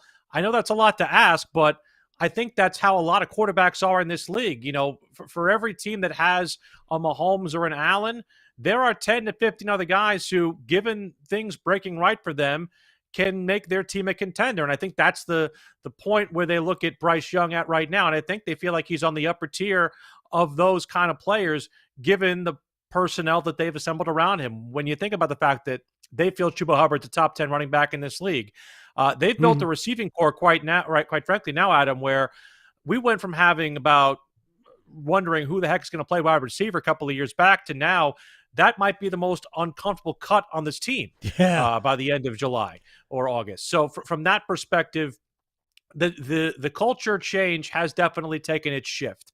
And right now everybody's wondering, okay, can the defense go from bad to average? That's more of the barometer of how people feel like this season's going to go. And I think also more so than the number they win, it's which games do they win? Do they win their games in the division? Do they get maybe one of these better teams or better projected teams on a bad day and give them an L? Do they lose a game you're not projecting them to lose? Like, I think it's all about taking care of business when you can, maybe getting one of those unexpected victories and taking care of business in the division. If those three things happen, or at least maybe two of those three things happen, you've got progress in year two under Canales. Will Palszczuk is joining us here on the Adam Gold Show at Willie P. Style on Twitter. Can Bryce Young be the best quarterback in the NFC South? Oh, I can absolutely he can. It depends on what you think of Baker Mayfield, though. I think he's definitely. I mean, going into the season, I think you favor him over Penix. You favor him over whatever the heck's happening in New Orleans, which again is Bobby is very much an Hebert open is going to book. be their quarterback, I believe, with the Saints. Maybe T-Bob can do something for them too. Who knows? But I mean, that basically it's a one horse race right now. Can he outduel Baker Mayfield? Depends on which Baker Mayfield we see. Do we see the Baker Mayfield of 2024? Or do we see the Baker Mayfield that played here in Carolina? That's the $64,000 question for them, because while I do feel like the South is a fait accompli for the Buccaneers, it's not 100% wrapped in seal. I don't see it as a fait accompli for anybody. I don't think the Buccaneers are better than a 10-win team. I think getting to 10 wins for any other of these teams is a very, very hard thing to do. Right, but if the Buccaneers are a 10-win team, then I just don't think you can lose one game and all of a sudden it's 9 and now it's to me it's a crapshoot. I think the division is wide open. I think any one of three teams can win it. I think it's open, but I think they have the if you're asking me to pick one, that'd be the one I'd pick. All right. You mentioned the wide receiver position. Whether it's Tedero and McMillan, David Moore, Xavier Leggett, Adam Thielen, Jimmy Horn Jr., Jalen Coker, Hunter Renfrow. Those are 7 for 6 spots, barring an injury. Who would you say you need to step up your game, sir, or it's not going to happen for you here? So I think T-Mac, Thielen, and XL are the locks. I would go with Jalen Coker as a semi-lock, which leaves Jimmy Horn, who I know they very much like, and also somebody who they peg for special teams, which is going to be the determining factor. It comes down to, I think, a battle between David Moore and Hunter Renfrow. And I think, again, they like Hunter Renfrow, but it just comes down to who's going to be the more usable chess piece. Do you use Renfrow on kick returns? Do you maybe use him potentially in special teams in another sense as well? I know Moore has done some special teams work as well. That's where I think the battle will come. I've heard of also even a guy like Dan Chisena, who again is more of a special teams only kind of guy, is somebody who could maybe be an upset the apple cart guy, either as a practice squad ad or somebody who at the end of the roster can be that gunner down the right side or left side. So I think those first 4 guys, T-Mac, Coker, Thielen, and XL are all locks. It comes down to, I think, those 3 guys I mentioned for the last 2 spots. I agree with you. Hunter Renfrow, was such a good player for the Raiders. We all remember how good he was at Clemson. Not that what happened at Clemson should matter now, but no. But for us, we have that frame of reference where, I think he caught 4 touchdown passes total in back-to-back national championship games, including one that won the game. So we have this in our memory that he is a big game player, but he was also really good for the Raiders until the injuries hit. David Moore as a kind of a veteran guy. A Canales connection. That's the big part with him. True, and that certainly doesn't hurt. Jimmy Horn is, an unproven guy. Would there be a chance for Horn to be a practice squad guy, whereas the other guys probably wouldn't?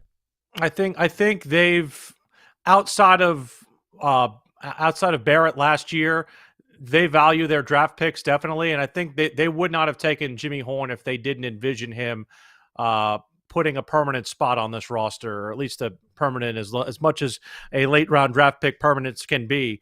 But I do think it's a scenario where he probably has more of a solidified position than most. Although, again, if the injury that he had during minicamp lingers, that could potentially open the door for somebody else. All right, so you have talked us into 2 players for 1 spot, and that's fair. Will Palszczuk is joining us. Real quick, we'll wrap up the Panthers here. An area of, position area on this team that you're still not 100% sold on. I think I know where you're going to go, and I agree. It's 2. It's the corner spot beyond the first 3 dudes, and it's the safety spot opposite Trevon Mayrig. Now, they've said to us that Shaw Smith-Wade can go up and play safety, but that's all very well and good. Then who plays the nickel? Like, that's the part of it that I think is still somewhat unknown. I think Demond Richardson's a nice player, but I don't know if he's somebody I want starting opposite the safety right now.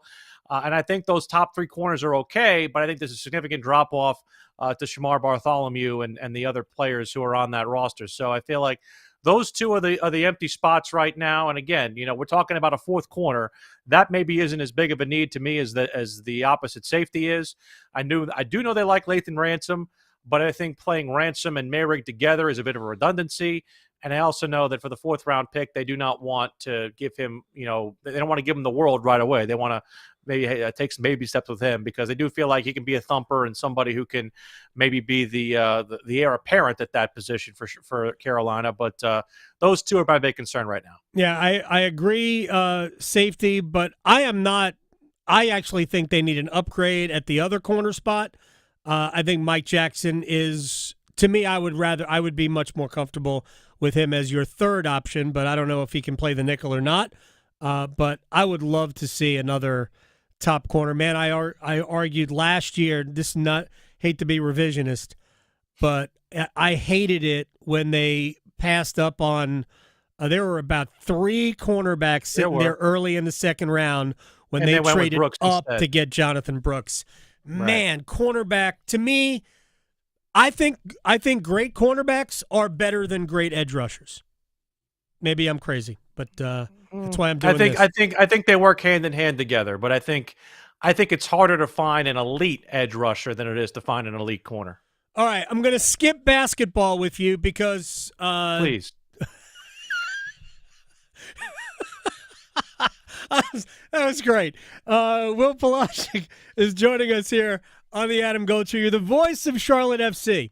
So sure. I'm sure you watched USA Switzerland, and I'm sure you were actually in many ways happy that neither Tim Ream nor Patrick Agyemang started that match. They did come on, and they were both not on the field for any goals against, which is nice.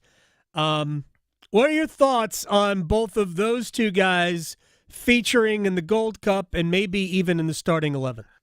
Well, I was given a window into maybe a little bit of Mauricio Pochettino's philosophy. I talked to Brad Friedel, who you may remember played for him at Tottenham, and he also did his coaching licenses under Mauricio and kind of gave me a little window into the way that he's looked at this. It does not seem to me to think that Mauricio Pochettino is putting a whole lot of emphasis on winning the Gold Cup. He is treating this and really every match that lasts between now and the start of the World Cup as a proving ground, and not necessarily one where you look at it and say, I'm looking to find my starting 11 per se. I'm looking to find who I can count on. So I think you're seeing a mix and match. He started a very young lineup against Switzerland. Yes. And I think he admitted afterwards, hey, you know what? That's on me. We need to put out a more competitive lineup. But I think he's trying to figure out who he can count on. And right now, with the current roster he has, I don't even know if he has 11 he can count on. Because I do think there are nice pieces. You mentioned Agyemang, who gives guys problems. I think Luna is a very, very nice piece. Mm-hmm. But the problem is a lot of the very key pieces, Palszczuk, Dest, etc., they're not here. And I think that's the part of it that's somewhat discouraging, is that I don't think we're going to get a real good feel of what exactly this looks like from Mauricio Pochettino until they play more friendlies. I don't think the Gold Cup is going to be a good barometer for it. And also, just to be put simply, if you have bad feelings about next year, you're not wrong for feeling that way, because I think we all felt like the coaching change was going to make this all look different. I'm here to tell you that this is a problem that's more systemic of the federation. Mm-hmm. It is a federation-wide problem, from identifying talent to pay for play. I mean, we could do an hour on the whole thing as to why the U.S. men's national team is not where they really should be, given where they are in their current footprint. But to give you the short answer, and what the federation will tell you, is that Mauricio right now is in the lab. He's in experiment mode right now, and I wouldn't be making room in the trophy case for a Gold Cup trophy necessarily. I'm not either, and I don't think winning it matters. I think getting out of the group, if they don't get out of the group, given regardless of who they're going to field as an 11, as a 25-man squad, I think that would be alarming if they didn't get out of this particular group, because it would speak to the lack of depth within the system. There's enough now for them to at least escape Group D with the likes of Trinidad and Tobago, who has been a thorn in the side, Haiti, and Saudi Arabia. They can get out of this group. With this the group. 3 teams they're playing in the group are worse than the teams they played in the friendly, and I think that was done by design. Yeah, I think they played tougher competition in the friendly because they knew that they probably get not quite a walkover, but these are 3 teams that the U.S. men's national team should be expected to beat with even their C squad. So I do think it's a scenario where maybe we saw some alarming things, but I don't think it's anything that's going to keep them from getting out of the group. All right, final thing for you, Will Palszczuk, because this to me was the only real alarming thing that I saw against Switzerland and even against Turkey. Is Matt Turner really still the best we've got in goal? I don't know if he is. Because it definitely feels like there should be a shift change, and it's not like we don't have dudes who we can call upon, whether it's Schulte with Columbus, a couple of others as well. I know that we can go back down the Ethan Horvath train of mine as well. There are dudes, and goalkeeper, national team goalkeeper is one of the more scrutinized positions in all of world sport, because not very many people get to say that they get to start for the national team at goalkeeper, and a lot of dudes try to make that bid. They always call up 3 or 4 dudes, and a lot of times those 3 other dudes end up going there for a trip. So I do think it's on Pochettino to try and find another option there. I mean, Matt Turner is not playing anywhere, right? He was a backup at Palace. He was there on loan. Horvath, I think, is starting, but it was a team wasn't in the top division, although there's nothing wrong with starting in the championship. Maybe Zach Steffen is the better option. Actually, I like Steffen. I watched him Steffen's play. played good this year. Yeah, I watched him in I was at a Colorado Rapids game last summer. I was unimpressed. I'll just say that. He's had a better year this year. We played against him earlier this year with Charlotte FC. He's had a much better year. He's a good shot stopper. A lot of times his people in front of him don't exactly help him out either. So that's another issue. Will Palszczuk, enjoy the goal. Who's winning the Club World Cup? I don't care about it either. Real Madrid. PSG. All right. PSG. Semantics. Their second team, because they're going to use their second team. That's true. They're awesome. All right, Will, I appreciate your time. At Willie P Style. We'll do it again soon. Always, Adam. Thank you. You got it. By the way, coming up in the roundtable, there might be more soccer. I don't know. Because I know Chris McClain is a huge soccer guy. Yes. He's a huge soccer guy. But we'll talk a lot of Panthers with Mac, and Chris Lee will join us in the roundtable. When we come back, we will stretch. We will wager. Trying to think, did I do well yesterday? 2 for 3. You were 2 for 3. I was 0 for that. I was 0 for that yesterday. And Juan Soto didn't hit a home run. So I was 0 for 3 yesterday. All right. Wait, what can you do? We'll come back and we'll bet next. From the heels, Touchdown, Carolina. to the canes. She scores! He covers it all. The Adam Gold Show on the North Carolina Sports Network. Hey, it's Adam Gold from our friends at FanDuel, America's #1 sports book. The NBA Finals are underway, and FanDuel is the best place to find all your favorite player props. And now you can do everything right within the app with new performance trends, especially if it's after tip-off, because FanDuel is the place for live betting of the NBA Finals. New customers, $200 in bonus bets to you if your first $5 bet wins. FanDuel.com/AGS. FanDuel.com/AGS. Join today. Make every moment more with FanDuel, official sports betting partner of the NBA. 21 and over and present in North Carolina. First online real money wager only. $5 first deposit required. Bonuses issued as non-withdrawable bonus bets, which expire 7 days after receipt. Restrictions apply. See terms at sportsbook.fanduel.com. Gambling problem? Call 877-718-5543 or visit morethanagame.nc.gov. Why choose a family physician? Because they provide healthcare expertise for the entire family. Care for acute and chronic disease. Treat all ages, and most importantly, keep you healthy. In fact, adults with a family physician have lower health care costs, better health outcomes, and are hospitalized less frequently. Family physicians, your trusted healthcare advisor for you and your family for life. Brought to you by the NC Academy of Family Physicians.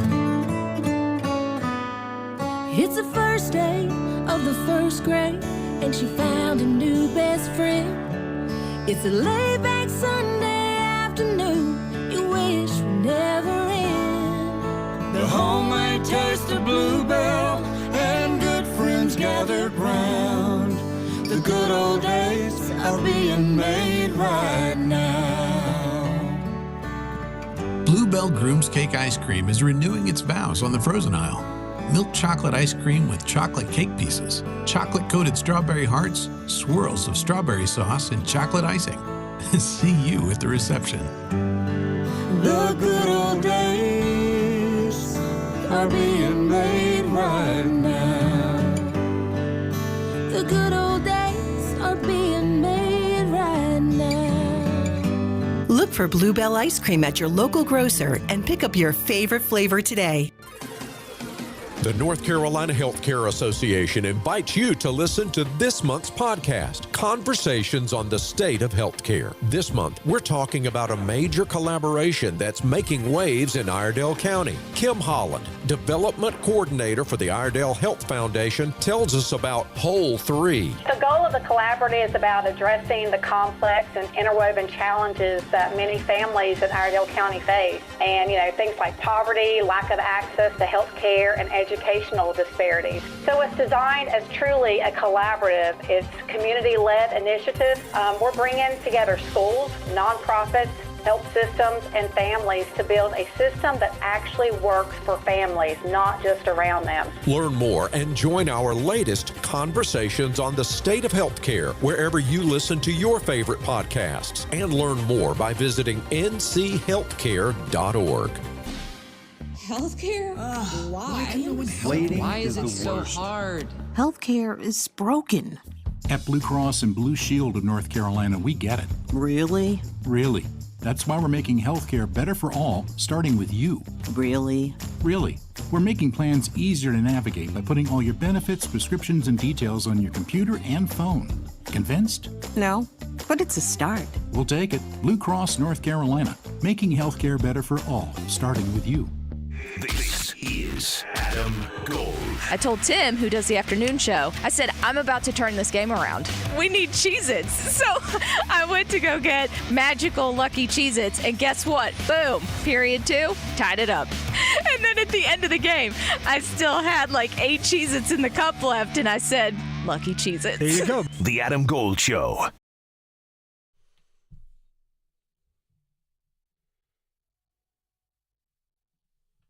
It's the Adam Gold Show. I am Adam Gold.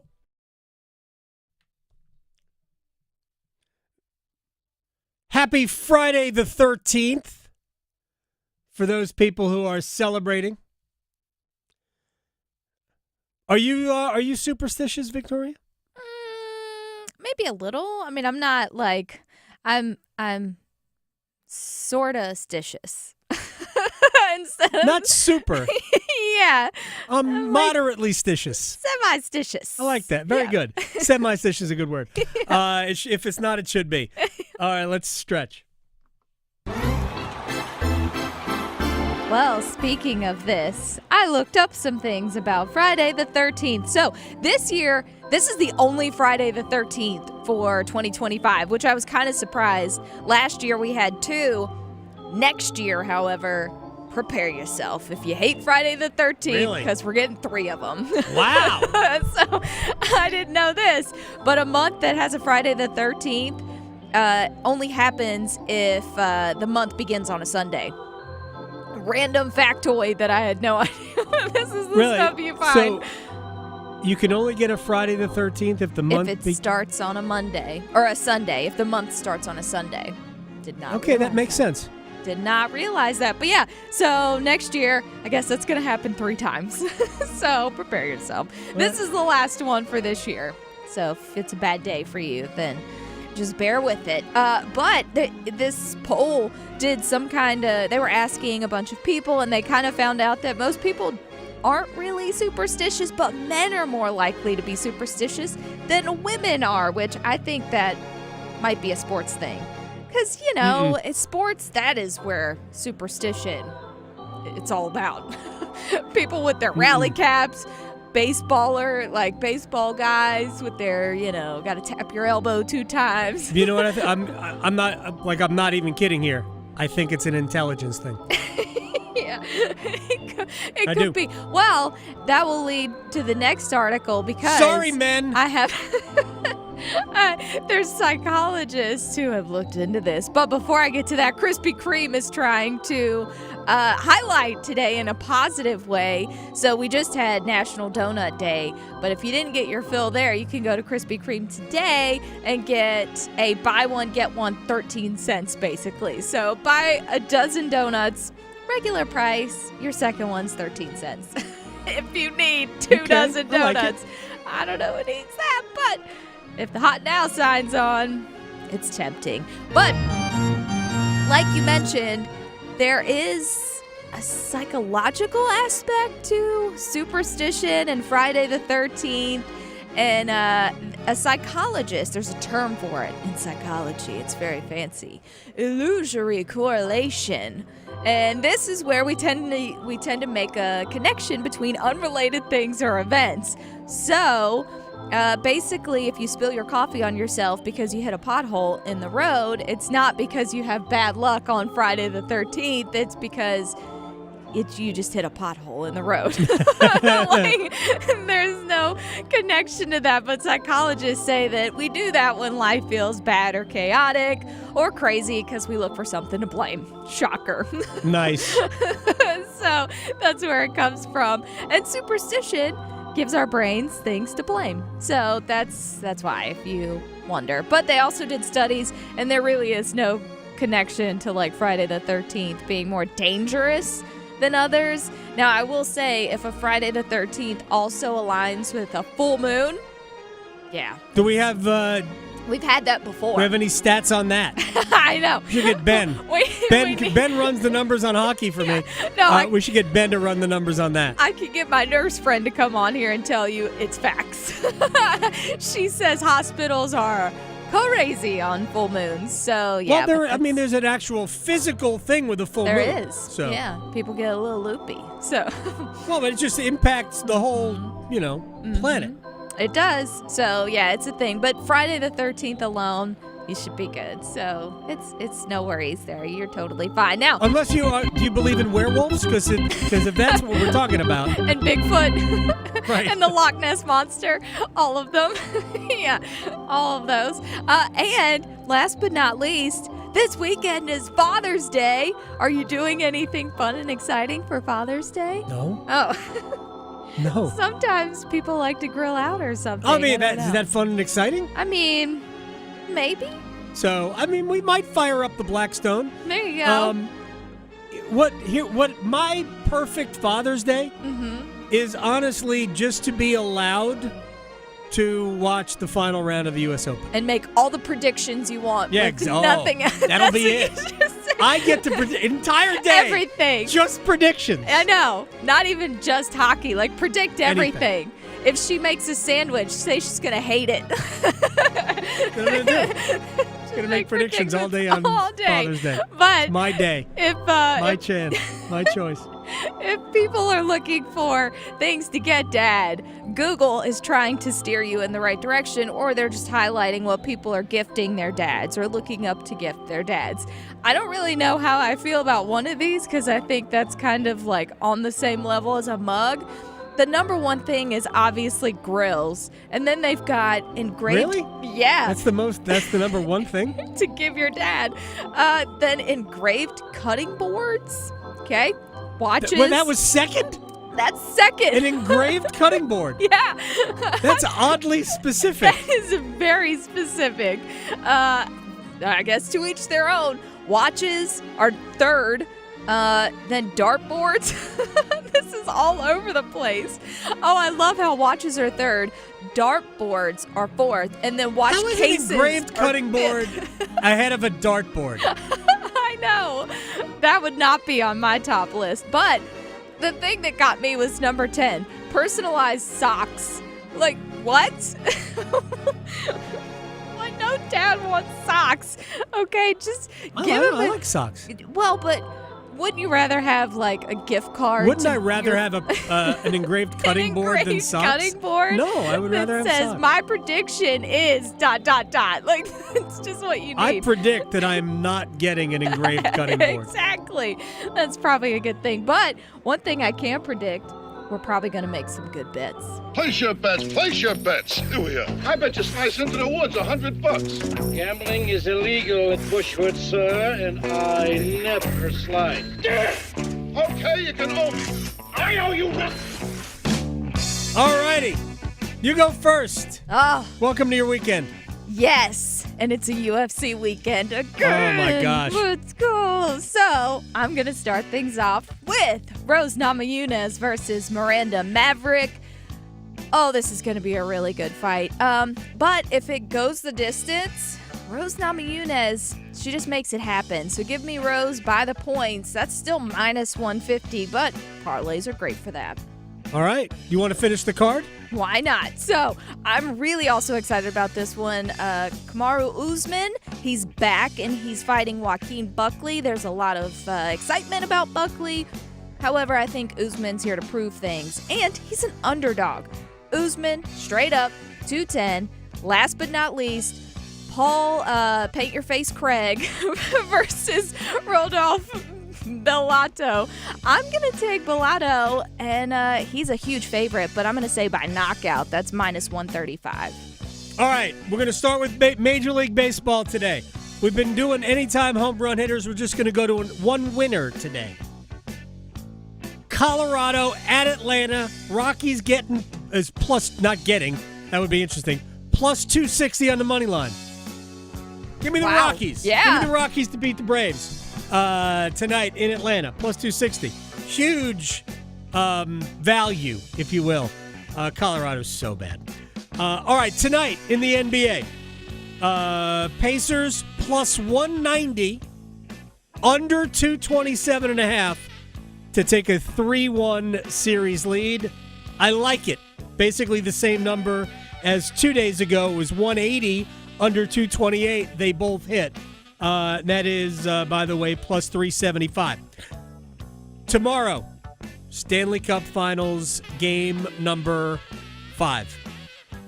Florida wins, plus 104. But in overtime, Carter Verhaeghe, 2 goals.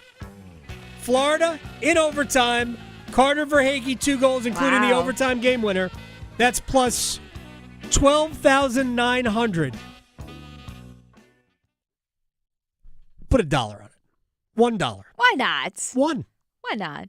I like the Rockies one, too. The Braves spent it yesterday against the Brewers. Did they? Mm-hmm. Yeah, there you go. Yeah, it's just a pick against the Braves because I don't like the Braves. Chapel Hill to Charlotte, Greenville to Greensboro. Your sports, his state. The Adam Gold Show on the North Carolina Sports Network.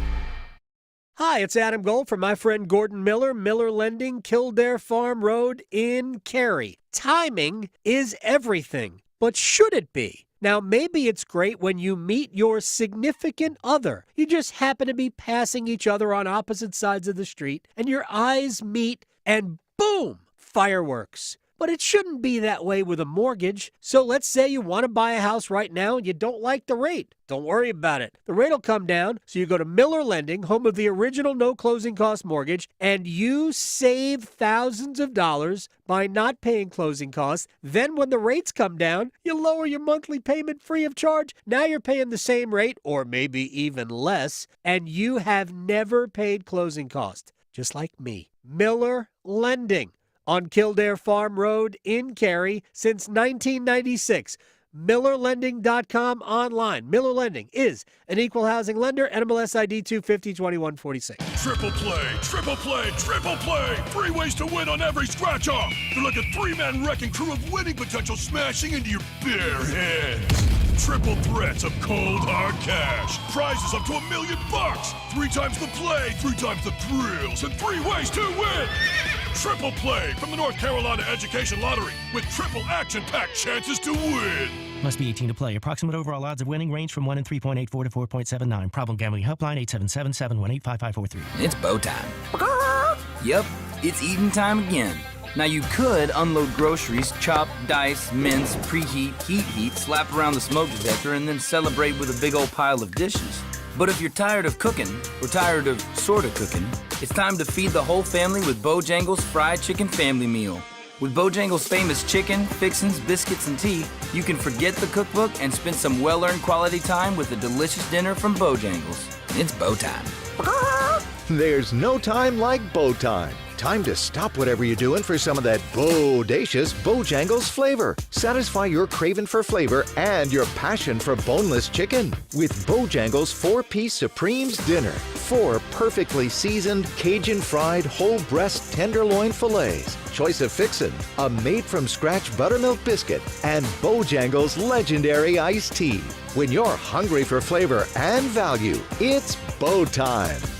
Every season can be punishing for your roof. Mother Nature is a fierce opponent that doesn't take a break, which is why you need RoofWorks on your building maintenance team. Hi, this is Holly from RoofWorks. We specialize in keeping your commercial roof in great condition no matter what the issue may be. We offer roof inspections, roof repairs, and if needed, a full roof replacement. We help determine if there's a problem with your roof and advise you on the most cost-effective way to handle it. Contact us today at roofworks.com.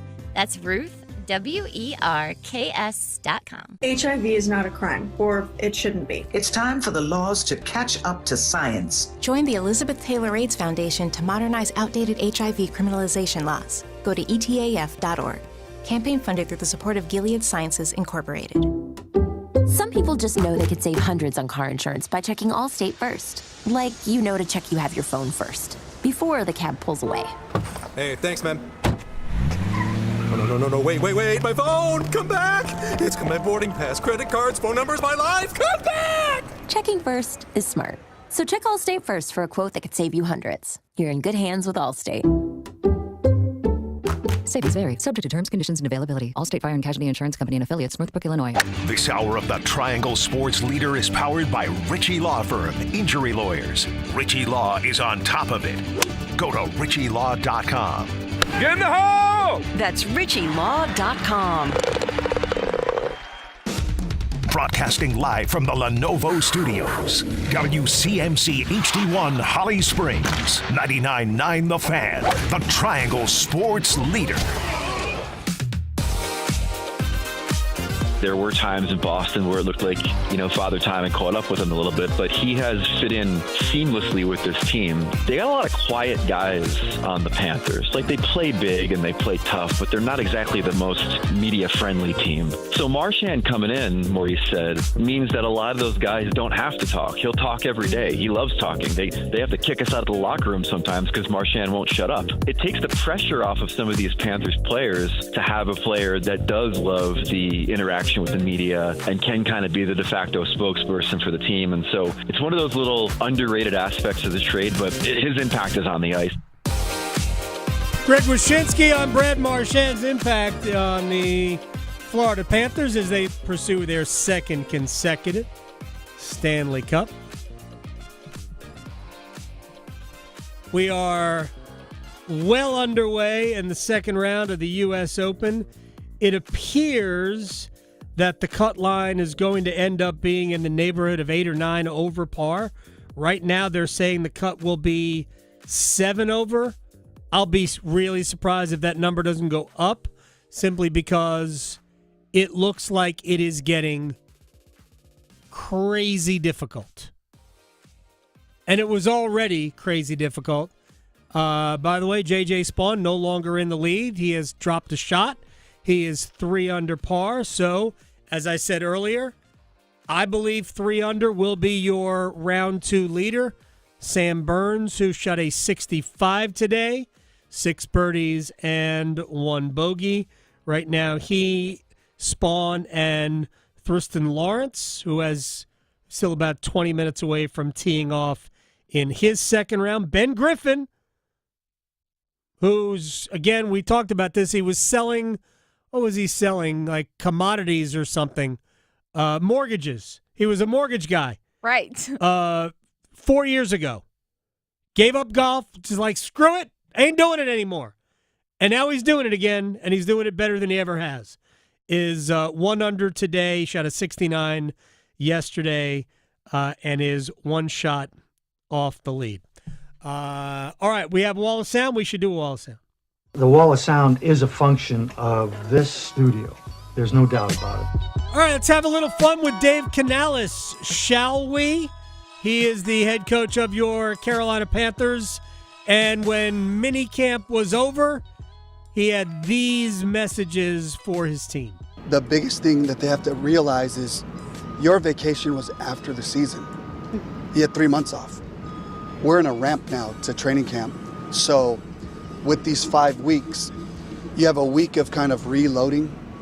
Then you got to just kick back up into your training and build off of the strength and the fitness that we have. We have a very fit team right now to be able to have a several move the ball experience right here on our last day for the guys to handle that.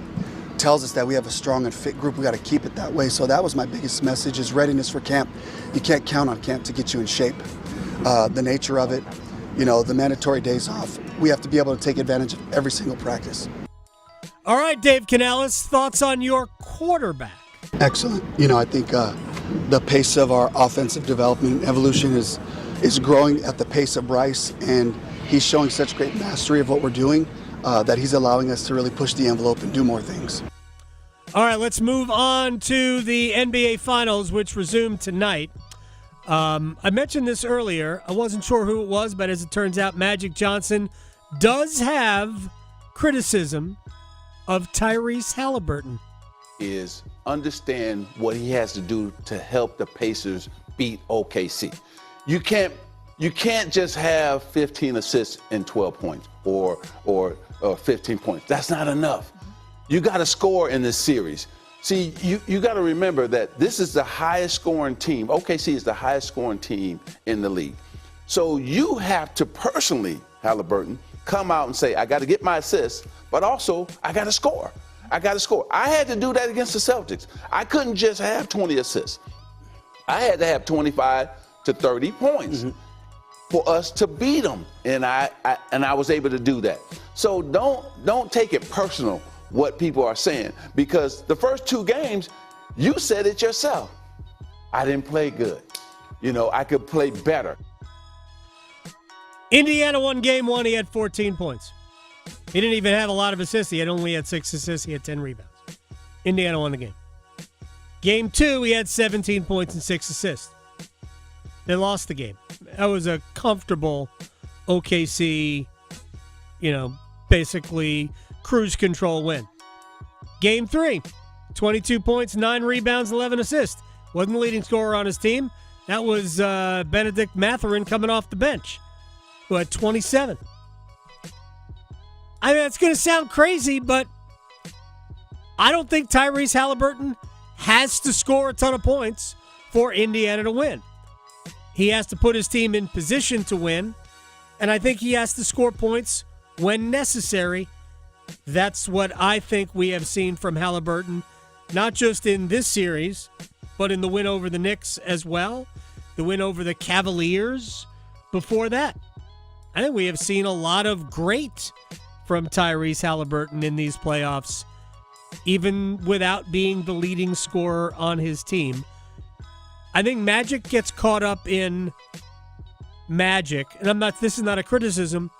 It's in many ways why great players don't become great coaches. Because Magic was like, well, I did this, so you have to do that. And with respect to Magic Johnson, there were only like 3 people on earth who could do what you did, Magic. And Tyrese Halliburton is not one of them. So just chill. As for Halliburton, what does he think of that criticism? The commentary is always going to be what it is. You know, most of the time, the talking heads on the major platforms, I couldn't care less, honestly. Like, what do they really know about basketball? It doesn't matter. You know, we're here in the NBA Finals, 2 wins away from an NBA championship. He probably doesn't mean Magic Johnson there. Right, except him. I'm going to say he probably is not talking about Magic Johnson. Maybe that's just directed at Stephen A. Smith. I don't know. I'm kidding. But that probably is not about Magic Johnson. Either way, again, I think Halliburton is the guy who scores when needed. And we'll see how this game plays out. I think Indiana's supporting players have been significantly better in the 2 games that they won, significantly better than Oklahoma City's supporting players. That's going to determine who wins this. I don't think Shea is going to have 45 points tonight. I think if Oklahoma City wins, they're going to have good games out of Jalen Williams, out of Chet Holmgren. I think they'll have Alex Caruso. They'll have good games out of those guys. That's why Oklahoma City would win tonight. I think Indiana's got more certainty out of their reserve, scorers, if you will. All right. Scottie Scheffler yesterday, 73, 3 over par at the U.S. Open. Today, he bogeyed the last to shoot 71. Nothing wrong with 4 over par. I don't think you're going to be all that far off the lead. I think it'll be 7 back because I believe Brent Burns will have the lead after 2 rounds at 3 under. That's not close, but it's not a million miles away. Michael Collins, who covers golf, former PGA Tour caddy for ESPN. What happened to Scottie on day 1?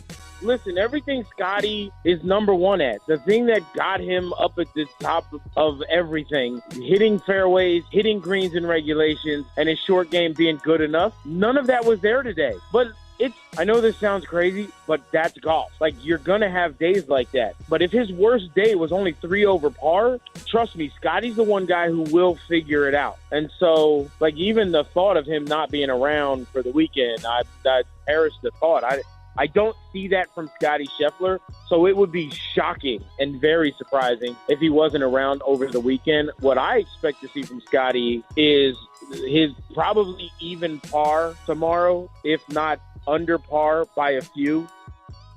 If Scottie had made about a 12-footer for par on 18, he would have shot even par.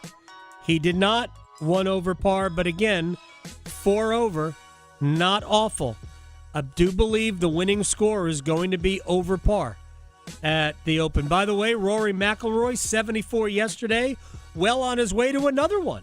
Double bogeys the first hole.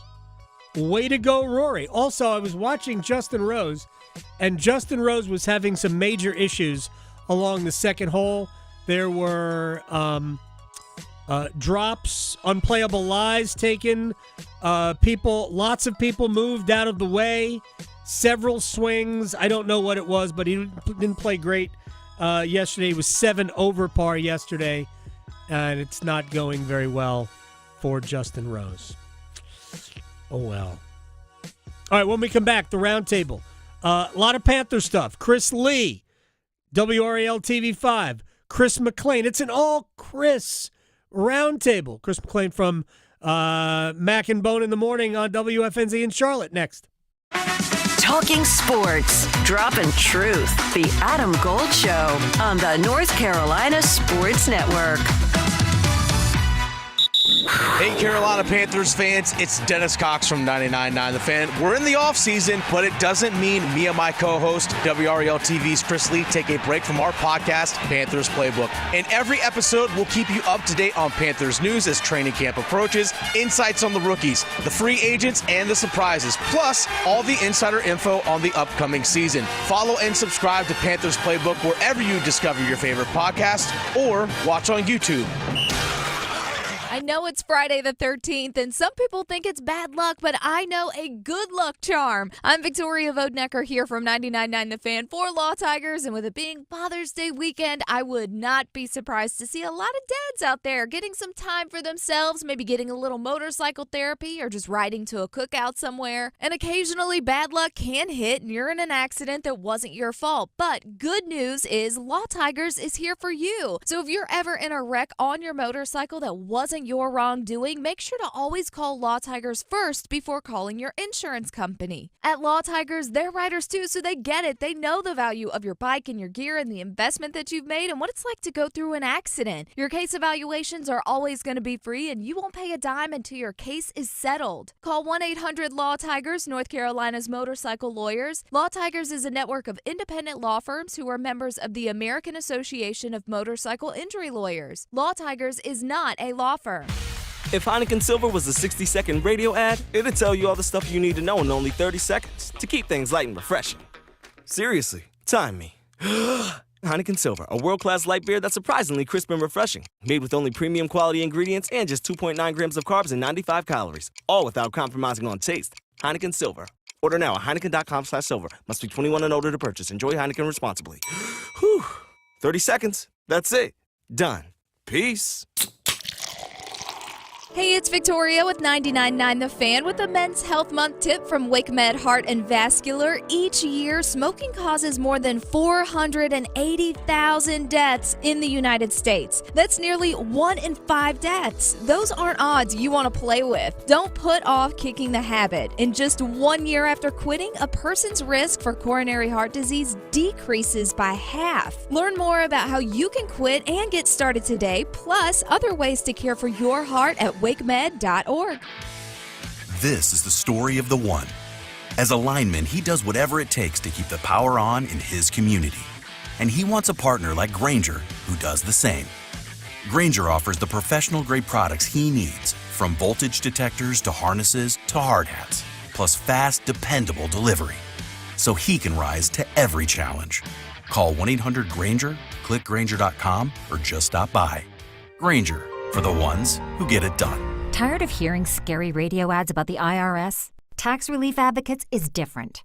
TRA is here to tell you that if you owe money to the IRS, whether it's $5,000 or $500,000, we have a solution. TRA can eliminate or reduce what you owe to the IRS with zero risk to you. We have over 1,000 5-star reviews on Google and an A+ with a BBB.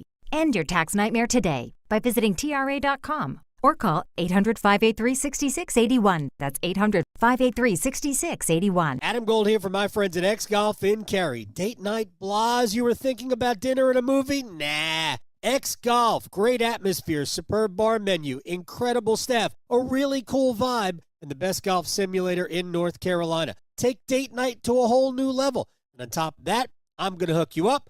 Buy one, get one free special. Just mention me, Gold. I'll turn your 1 hour into 2. X Golf in Cary, McGregor Village Shopping Center, North Carolina's home for indoor golf. This is Adam Gold. You know, soap attracts dirt, right? That's what soap does. It attracts dirt. Right now, Bill Belichick is soap. That's what he is. Yeah. He's soap. Yeah. He's attracting all this dirt. Or he's like an overripe banana and it's attracting all these gnats. The Adam Gold Show.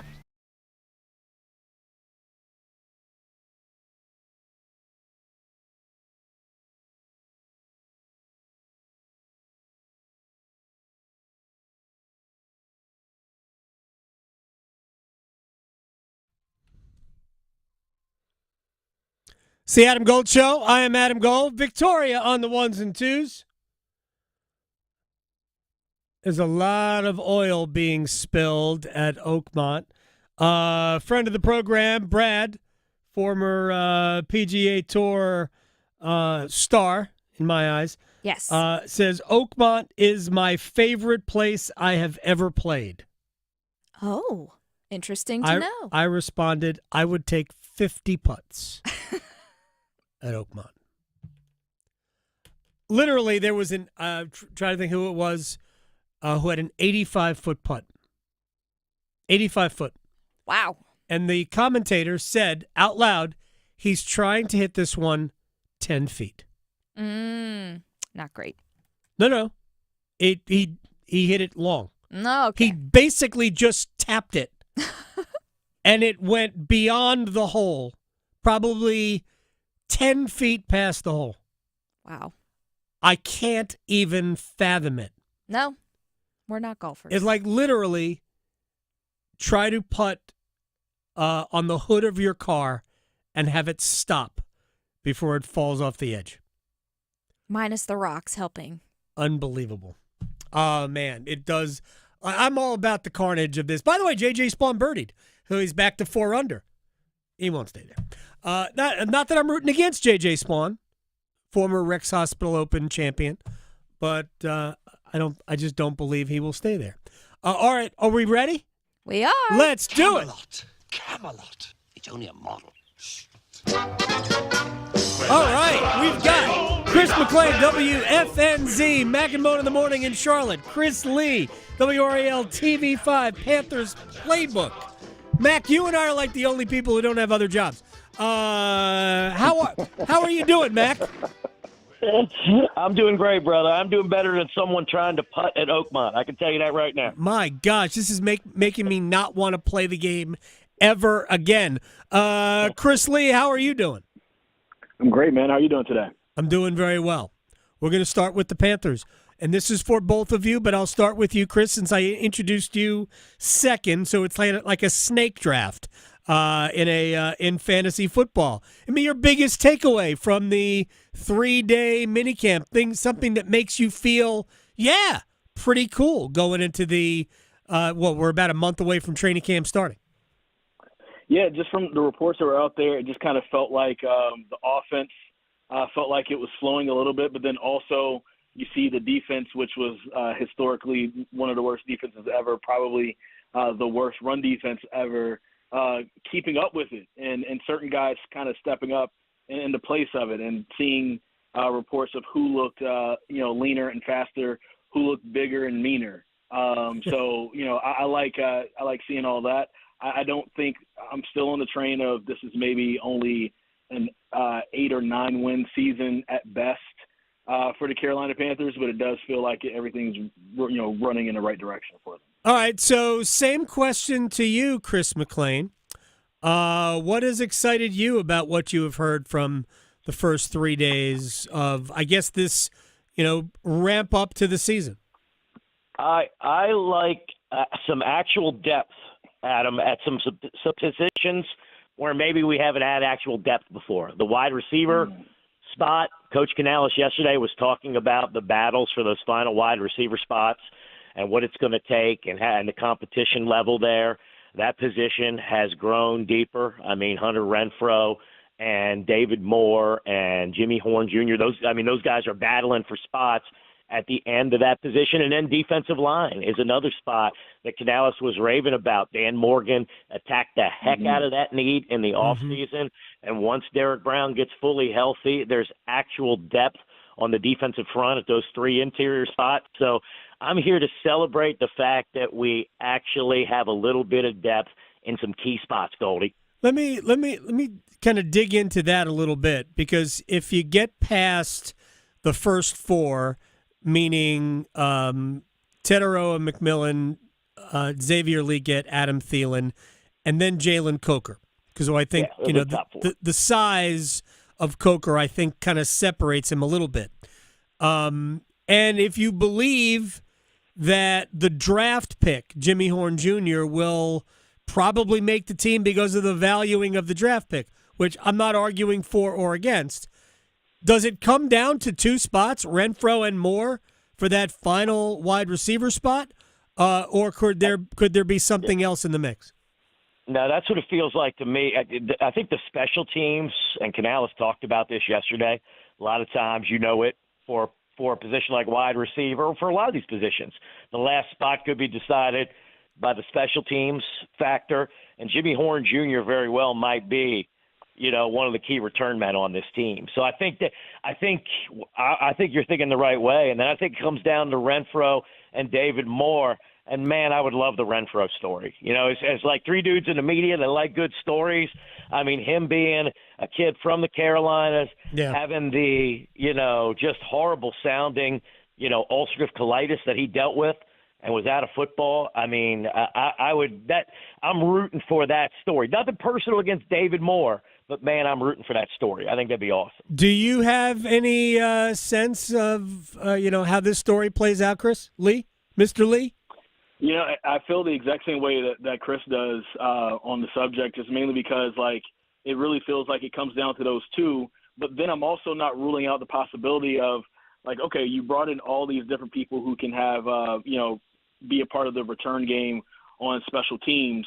You know, where does this leave somebody like Raheem Blackshear? And so maybe in a spot where the Carolina Panthers, let's say, maybe don't have Raheem Blackshear, does that add another extra spot for the Carolina Panthers to say, hey, Horn is one of our return guys, and we still have our other six, including Moore, as far as wide receivers are concerned. And sometimes we can put in Horn in certain special packages or things like that, but these six are our core. So that's something that I'm kind of thinking about. But, ultimately, I don't see how you keep more than six. So, yeah, it's going to come down to more Renfrow and more with his, experience with Dave Canales through, 3 different stops now, probably has the edge just with the knowledge. But maybe if Renfrow is older Renfrow, maybe his route running skills and ability to get open is what tips that to his side. All right, so for the balance of this segment of the show, Chris Lee will be Chris, and Chris McClain will be Mac. So we don't get our wires crossed here. We're crisscross. He's the Mac Daddy, right? I'm the Daddy Mac. That's fair. Jump. That is fair. Maybe you guys could wrestle before we're done here, which would give Chris Lee a major advantage being a former pro. Yes. It wouldn't go well for Chris. I'm sorry. Off the top rope, For a second, Mac. I was offended, and then you dropped that part in, and I realized, okay, all right. Off the top rope. So, Chris, what's your sense of what we can expect from Bryce Young? I like on the first day of minicamp where everybody was talking about all the trash talking that kind of came out from Bryce Young. And where Dave Canales essentially said if you could tell he's getting more comfortable and his confidence is growing, right? If you're seeing that, then I think you see a little bit of a continuation of what we saw at the end of the year, right? And then, of course, where we talked about the continuity, pretty much all week, you're not, Dave Canales said it himself, he's not teaching, vocabulary words right now like he was last year at this time. They're building on concepts. So if you saw a guy who already was starting to trend up, he has most of the same people around him, but a few key additions that could add to his repertoire. Then, I think he should definitely take a step up. I wouldn't say that he'll be the best quarterback in the NFC. I think other quarterbacks have something to say for it, but I do think that Bryce Young starts to live up to the billing that he had coming into the NFL this year. I forget who said it, but it was somebody who is one of those prominent analysts who said that Daniels from Washington would be the best quarterback in the NFC, which I don't think is a stretch, even though Jalen Hurts just won the Super Bowl. But let me say this to ask you this, Mac, and I asked this question earlier. Can Bryce Young be the best quarterback in the division? Best quarterback in the division? I mean, I think you got to give Baker the nod for right now. But that next spot, I feel like there's a very good chance that's Bryce's. If he played like he did the last 6 or 8 weeks last year, he was reinserted for those last 10, but I think really those were the last 6 or so, especially the last 3 when he had 10 total touchdowns and 0 picks. If he picks up where he left off, I think he's definitely the second best, and I'm not a guy that hates on Penix. I mean, I hate the Falcons, but I can acknowledge Right. it looks like Michael Penix could be a heck of a quarterback in Atlanta. But, yeah, I think the second spot is his. I'm not going to diss Baker, even though the Carolina version of Baker threw the ball like you, Goldie. I don't understand how Wait he a was that second. bad, and now he is this good. But, man, I mean, when you think about that statement, I mean, he has a chance to be probably right there nipping at the heels of the best quarterback in the division, which as a Panther fan that has seen some hideous quarterback play recently, man, I would take that. I would take that so much. Mac, you have not seen me throw a football. I'm sorry, I was wrongfully assuming. That is true. No, noodle arm. Okay. That's what I am. But let me ask, because I have a hard time with this. I am a believer in the context of each situation. I don't know exactly, and I'm a big Bryce guy. I think Bryce Young will be an excellent quarterback, but I don't yet know what importance to place on what we saw at the very end of the season, because the outcome of those games didn't matter. And maybe it mattered to Bryce, but there was no real pressure to win those games. So I have a hard time applying full value to it. Is that fair? Can I push back on that just a little second? You can. Okay. The Arizona Cardinals had everything to play for. It's essentially, there's other things I think that had to happen in their favor, but when you're taking care of yourself to get into the playoffs, and they lose to the Panthers in overtime, and so no, it didn't help the Panthers out and what their outcome would be, but you were facing a team that had everything to play for themselves, and were still able to get it done. That lets me know that there was a big importance for them, and that there's some sort of level of we can make it happen under pressure.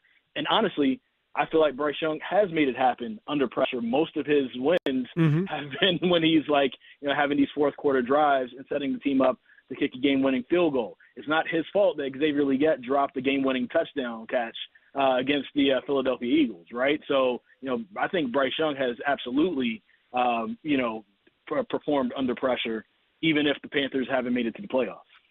Agree with that, Mac? Yeah, I think we ought to team up on him, Chris. It's fine. I think we ought to team up Well, on I wasn't Goldie. throwing shade. I just had a hard time because the outcome of those, especially the last couple of games, the outcome didn't matter. So it's not just the end of games, but throughout the game. But I think the key is Bryce was playing for his job. I mean, I think when Bryce got inserted back in that lineup, he had to feel like this is my last chance here, So I think that has to put some pressure on. And I mean, the way he played, Chris brought up the Eagle game. You've got the Tampa game, where if Chuba Hubbard of all people, and I'm certainly not going to slander Chuba because how damn good he is, but on that particular day, if he doesn't fumble the football, the Panthers win that game. How about the Chiefs where he duels Mahomes? I mean, Bryce Young went toe-to-toe against playoff teams and was right there and did all he had to do to win. At the end of the year, too, I'm certainly not acting like the Falcons are that great, but if they won and Tampa lost, people forget that, they were going to go to the playoffs in the final game of the season, and Bryce puts up 5 total touchdowns. all right, let me move to the Hornets real quick. Oh, geez. You have to, Goldie. It's funny. We had Will Palszczuk here, and we spent so much time on the Panthers that I go, I'm going to skip basketball, and he went good. I'm like, it just cracked me up. Who's the best pick for the Hornets, Mac? I love VJ Edgecombe. Now, the problem with this is there's no guarantee he gets to the Hornets at number 4. There's a lot of smoke in terms of Philadelphia's interest in the guard out of Baylor, but I just think this kid apparently is just killing it in the pre-draft interviews.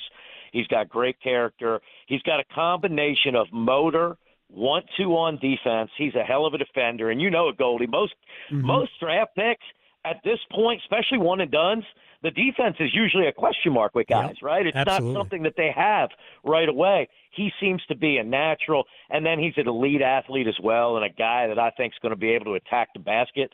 The Hornets have a lot of guys that will settle and shoot jump shots, and I think they could use him attacking the basket. Problem is he's got to drop to him. Chris, regardless of value, who would be the best pick other than Cooper Flagg for the Hornets?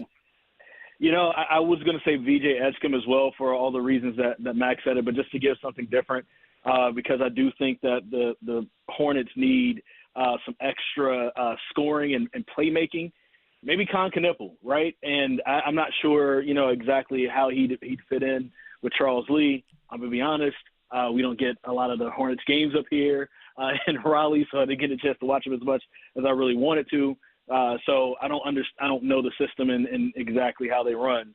But it does feel like they need some more playmaking alongside LaMelo Ball. And we saw what, Con Knippel was for Duke this year many times where, if Cooper, was cold, if Tyrese was cold, the person you could count on was Con Knippel. Cooper Flagg injured his ankle and in the ACC tournament, and who was the tournament MVP? Yeah, it was Con. And a lot of it was his playmaking and steady ability to shoot the ball and also drive and create for other players. And so the lobs that he was the best lob threat with Kaman Maluach. Yep. Nobody else did it the best on their team. So imagine that now with Mark Williams, and I think Con Knippel can make that happen for the Hornets. Chris, I'm so envious, by the way, guys. I am now ordering the moving trucks, and I'm moving to Raleigh. Chris just said we don't get to see as many Hornets games here. I'm heading there, baby. It's it, Mac. Didn't we talked about it? Was it this week or last week that we talked about who the Hornets should back? I guess it was this week when I was on with you guys. And like at number 4, maybe that is a good pick at number 4, because ultimately the ability to shoot the ball and create offense, that translates everywhere.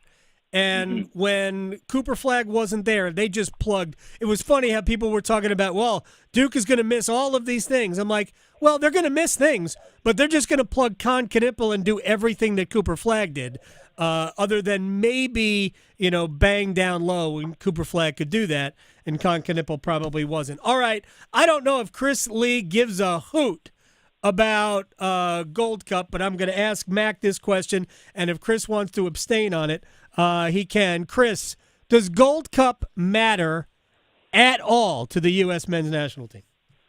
I mean, it matters. I mean, right now they look like the soccer version of the Hornets. I really got to take it easy on the Bugs. That's 3 shots. They didn't deserve 3 cheap shots, I feel like. Strays. But, catching strays even when we're talking about the national team. They've got to establish some sort of positive momentum, I would think. But, I mean, with all that's missing, Goldie, you're talking over half the best 11 missing for different reasons. I don't have great hopes, but, man, it would be nice to finally get Pochettino getting some positive momentum going. It would be. Yeah, they're actually, after the 4-0 loss to Switzerland, I saw FanDuel's Twitter, should they fire Pochettino? I'm like, for what? That's insane. I find that completely ridiculous, but there were a lot of people who took it seriously. Chris, do you care at all? And it's okay to say no. I don't. There you go. I gave you permission to say no. You don't have to. Not everybody can care about everything. That is Chris Lee from WRAL TV5 Panthers Playbook at Chris Lee TV on Twitter. Chris McClain at Mac WFNZ, Mac and Bone in the Morning on WFNZ. You can hear yourself later on your radio station, Chris. Mac. That's going to be big. That's my Friday night plans. The whole McClain family is going to sit around and listen back to Dad. All right? That is fun. That is an outstanding Friday night. Happy Friday the 13th to both of you. We'll do it again. Take care. All right, guys. See you guys. That was awesome. We had Chris and Chris. One of them we had to call Mac. All right, we'll do a rewind when we come back. We'll also give you an up-to-date. Rory McIlroy, who, by the way, won the Masters this year, for people who don't know. I want to tell you what he is doing that makes, that is similar to what he did at Augusta. And we will do that next. Talking sports, dropping truth. The Adam Gold Show on the North Carolina Sports Network. Hey, it's Adam Gold from my friends at FanDuel, America's #1 sports book. The NBA Finals are underway, and FanDuel's the best place to find all your favorite player props. And now you can do everything right within the app with new performance trends, especially if it's after tip-off, because FanDuel is the place for live betting of the NBA Finals. New customers, $200 in bonus bets to you if your first $5 bet wins. FanDuel.com/AGS. FanDuel.com/AGS. Join today. Make every moment more with FanDuel, official sports betting partner of the NBA. 21 and over and present in North Carolina. First online real money wager only. $5 first deposit required. Bonuses issued as non-withdrawable bonus bets, which expire 7 days after receipt. Restrictions apply. See terms at sportsbook.fanduel.com. Gambling problem? Call 877-718-5543 or visit morethanagame.nc.gov. Why choose a family physician? Because they provide healthcare expertise for the entire family. Care for acute and chronic disease. Treat all ages, and most importantly, keep you healthy. In fact, adults with a family physician have lower health care costs, better health outcomes, and are hospitalized less frequently. Family physicians, your trusted healthcare advisor for you and your family for life. Brought to you by the NC Academy of Family Physicians. It's the first day of the first grade, and she found a new best friend. It's a laid-back Sunday afternoon you wish would never end. The homemade taste of Bluebell and good friends gathered round. The good old days are being made right now. Bluebell Groom's Cake Ice Cream is renewing its vows on the frozen aisle. Milk chocolate ice cream with chocolate cake pieces, chocolate-coated strawberry hearts, swirls of strawberry sauce, and chocolate icing. See you at the reception. The good old days are being made right now. The good old days are being made right now. Look for Bluebell ice cream at your local grocer and pick up your favorite flavor today. The North Carolina Healthcare Association invites you to listen to this month's podcast, Conversations on the State of Healthcare. This month, we're talking about a major collaboration that's making waves in Iredell County. Kim Holland, Development Coordinator for the Iredell Health Foundation, tells us about Whole 3. The goal of the collaborative is about addressing the complex and interwoven challenges that many families in Iredell County face. And, things like poverty, lack of access to health care, and educational disparities. So it's designed as truly a collaborative. It's community-led initiative. We're bringing together schools, nonprofits, health systems, and families to build a system that actually works for families, not just around them. Learn more and join our latest Conversations on the State of Healthcare wherever you listen to your favorite podcasts. And learn more by visiting nchealthcare.org. Healthcare? Why? Why is it so hard? Healthcare is broken. At Blue Cross and Blue Shield of North Carolina, we get it. Really? Really. That's why we're making healthcare better for all, starting with you. Really? Really. We're making plans easier to navigate by putting all your benefits, prescriptions, and details on your computer and phone. Convinced? No, but it's a start. We'll take it. Blue Cross, North Carolina. Making healthcare better for all, starting with you. This is Adam Gold. 80-second mark, I scream in the booth. I screamed in the booth. Why the heck is he still on the ice? Did you say it in Finnish? I should have. Yes. No, he wouldn't. He curses in English. He does. All right, 2 seconds later, he scored. Yes. And I went, oh, that's why. That's what. The Adam Gold Show.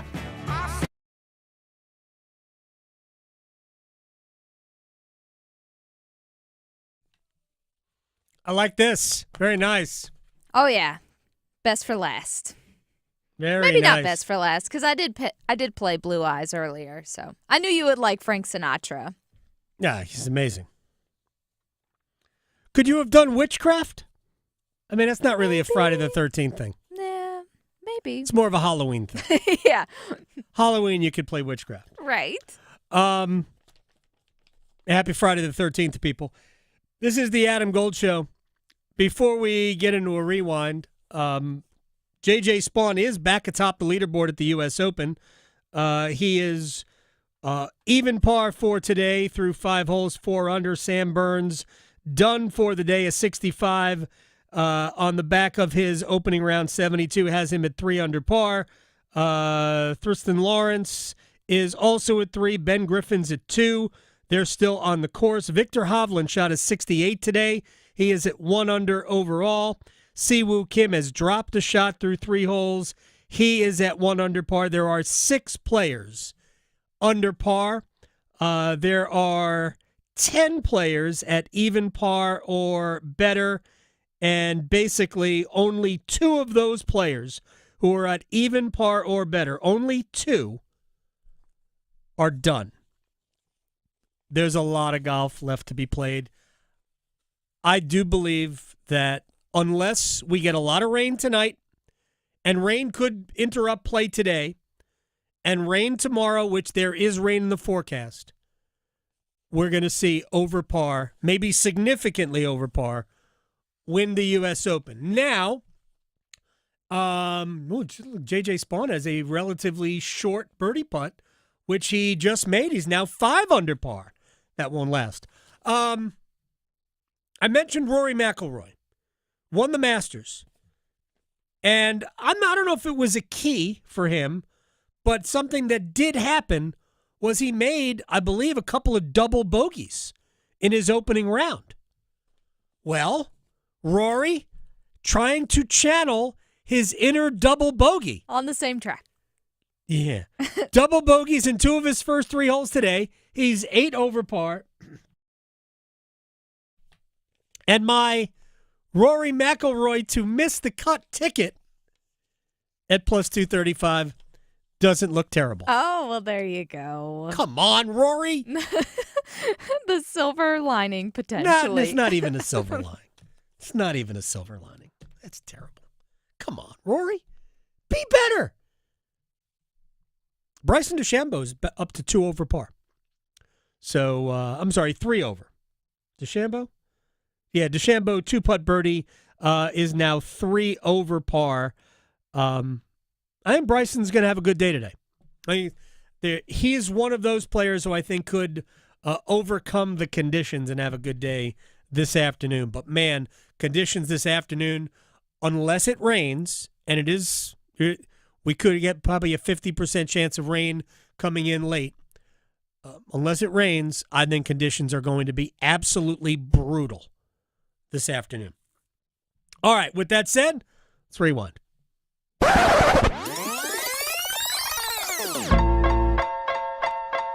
right, John Forsland, voice of the Seattle Kraken, voice of hockey. I have some Hurricanes things I want to throw out there, including a tweet from a guy we have on the show relatively often.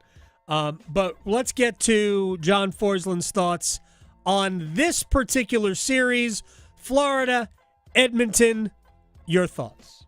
Well, I don't recall a final, certainly a final series where, as you watch it, you're convincing yourself that one team is way better than the other, and then within the same game, it changes, and then you're telling yourself, well, wait a minute, this team's way better than the other team. So it's been weird that way, weird in a good way, but I think it's going to really settle into who can maintain the best level of conventional hockey moving forward. And I say that because penalties have clouded the series. Both teams, if you hand either team a power play, you're going to hand over momentum. And that's, I think, what's certainly last night, that's what led to Florida's first period and Edmonton's second period, was the fact that, you know, when you hand over momentum because you're taking penalties, why do that? So whichever team can figure that one out, and whichever team wins the net, and that'll be interesting the last 2 or 3 games of this thing, we'll see where it goes. Last night's game was fascinating because Florida was so dominant in Game 3, and then they get off to the 3-0 start 2 of those goals came on the power play. Matthew Tkachuk scoring 2. And, I like to say that certain players, when they score, it just means a little bit more. And I think Matthew Tkachuk is one of those players for the Florida Panthers. Like when Andrei Svechnikov scores goals for the Hurricanes, it just seems like there's a little bit extra that kind of, boosts the team. And I think Matthew Tkachuk is one of those players for the Panthers. They led 3-0 after one period, and it just flipped. And Florida started going to the penalty box, whereas Edmonton spent the first period in the penalty box. 3 power plays for Florida. Edmonton only took 1 more penalty the rest of the game. Shocking. If you stay out of the box, you have a better chance against the Panthers. Look how that works. Yeah. Florida's so deep. To me, that's where they need to take advantage of Edmonton. Now, John Forsland referred to the net. After the first period, Chris Knobloch, the head coach of the Edmonton Oilers, yanked Stuart Skinner. He started Calvin Pickard, and I asked John whether or not it had to be Pickard the rest of the way. It just has to be at the start of the next game, and I think there's 2 things involved here. If Stuart Skinner was a goaltender that of the level of Sergei Bobrovsky, then there'd be concern, right? Then you'd be wondering, well, what are they going to do? And certainly in Florida's case, they really don't have an option. Vitek Vanacek hasn't played at all in the playoffs, and he's a well-traveled goalie. He's a second goalie and all of that. Edmonton basically has 2 guys who they love as individuals, the team, and they're used to this. They're used to going back and forth. They're used to going back and forth within the playoff year. So not as big a story as it could be. It's just that Cal Pickard is that mindset of a guy who can come in the throes of the most pressurized situation and deliver the performance that he did. I'm not sure Skinner's good at that. Skinner's good at starting games in the clutch and performing well when people count him out. Right. So whenever he sees it again, that's what happens. And like I said before, the room loves both guys. They absolutely play for each one the same way. Both kids are remarkable stories. Both kids, and Skinner and Pickard, have had a hard journey to get to this place. So everybody's kind of pulling for them. But I think it's business as usual. That's why a change after one period, it could have something to do with Skinner. It could have a lot to do with how the team was and just a wake-up call. And that's an option for Chris Knobloch that Paul Maurice does not have. That's true, because Vanacek, not only is he just a backup, he's very good. But he apparently is good at pregame shenanigans. I watched it before the game. Like, why is Vanacek staring down Stuart Skinner? What is he doing? Yeah. Are we really playing these types of games? They are. Who are you? I would have taken the butt end of my stick and just drilled him in the mask. Yeah. Get out of here. Like the fans saying Skinner, too. I don't think that Skinner cares. Oh, no, he didn't care about that. No. But it's just warm up. Though we don't need any stupidity. I think John is right that all Pickard's got to do is start the next game. But he was very good. And Edmonton has gone hot and cold. Like, they use a guy like, all right, you're done now, let's go to the other guy. And that guy gets a little run of games. If Edmonton wins Game 5 with Calvin Pickard, I'm pretty sure they're going to start him in Game 6. So I actually do. You might not see Pickard in Game 6, but that probably means they lost Game 5. All right, before we hear more from John Forsland, and we might not get back to it, Dave Pagnotta from the fourth period, who comes on this show a lot, they are very much an information website. Trade deadline, free agency, things like that. From his Twitter, which is @the4th period, when if Mitch Marner hits the open market July 1st, and we ain't that far from that, the expectation is the Carolina Hurricanes are going to take a massive swing to try and sign him. Sources say we shouldn't be surprised if they go above $14 million on an average annual value over a 7-year term. Free agent market opens in 18 days. All right. There's every chance that the Hurricanes will go after Mitch Marner. And there is no chance that offering Mitch Marner anything south of $14 million will get it done for anybody. So those types of things, to me, are duh. My question is this. The Rangers cleared cap room. The Kings have cap room. The Blackhawks have cap room. By the way, there's a lot of teams with cap room. Carolina's got a lot of cap space. They have a ton of it. But there's a lot of teams with a lot of cap room. Hell, Florida's got cap room. Florida can spend a lot to sign Bennett and Ekblad and still have room left over to deal with the filling out the bottom of the roster. And my guess is Bennett is going to cost them $8. Ekblad probably the same. And they'll still have $3.5 million to figure out the bottom of the roster. It just won't have Brad Marchand, but they don't need Brad Marchand to win a Stanley Cup. So there's a lot of teams with cap room. I think the number's going to end up being $15 million for Mitch Marner, and maybe even a little more. 15 and change. And I am not in any way suggesting that Carolina isn't a good option for him. In terms of winning, it's the best option for Mitch Marner. But boy, Mitch Marner is a Toronto kid. Is L.A. a place where he would rather be?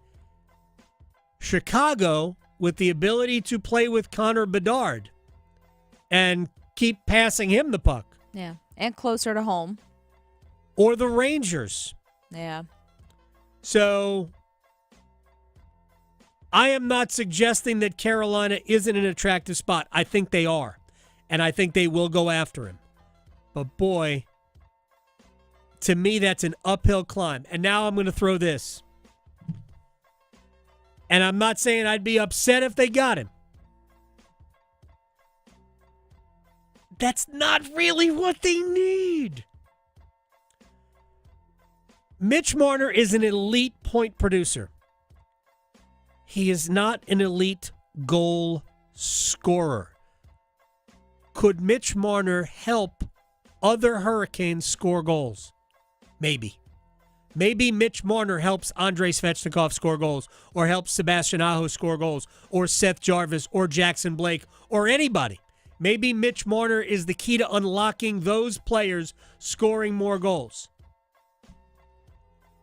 Doesn't play center, doesn't play physical, doesn't have a postseason resume.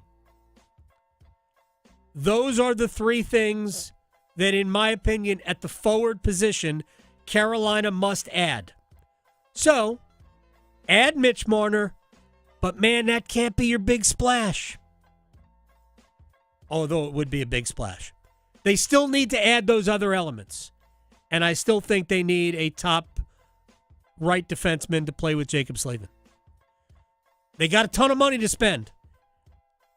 A ton. $29 million in salary cap room, and really maybe 2 spots to fill. You can spend you can get Mitch Marner and another big time ticket. You can get 2 big ticket items plus Mitch Marner. My hope is that they understand that.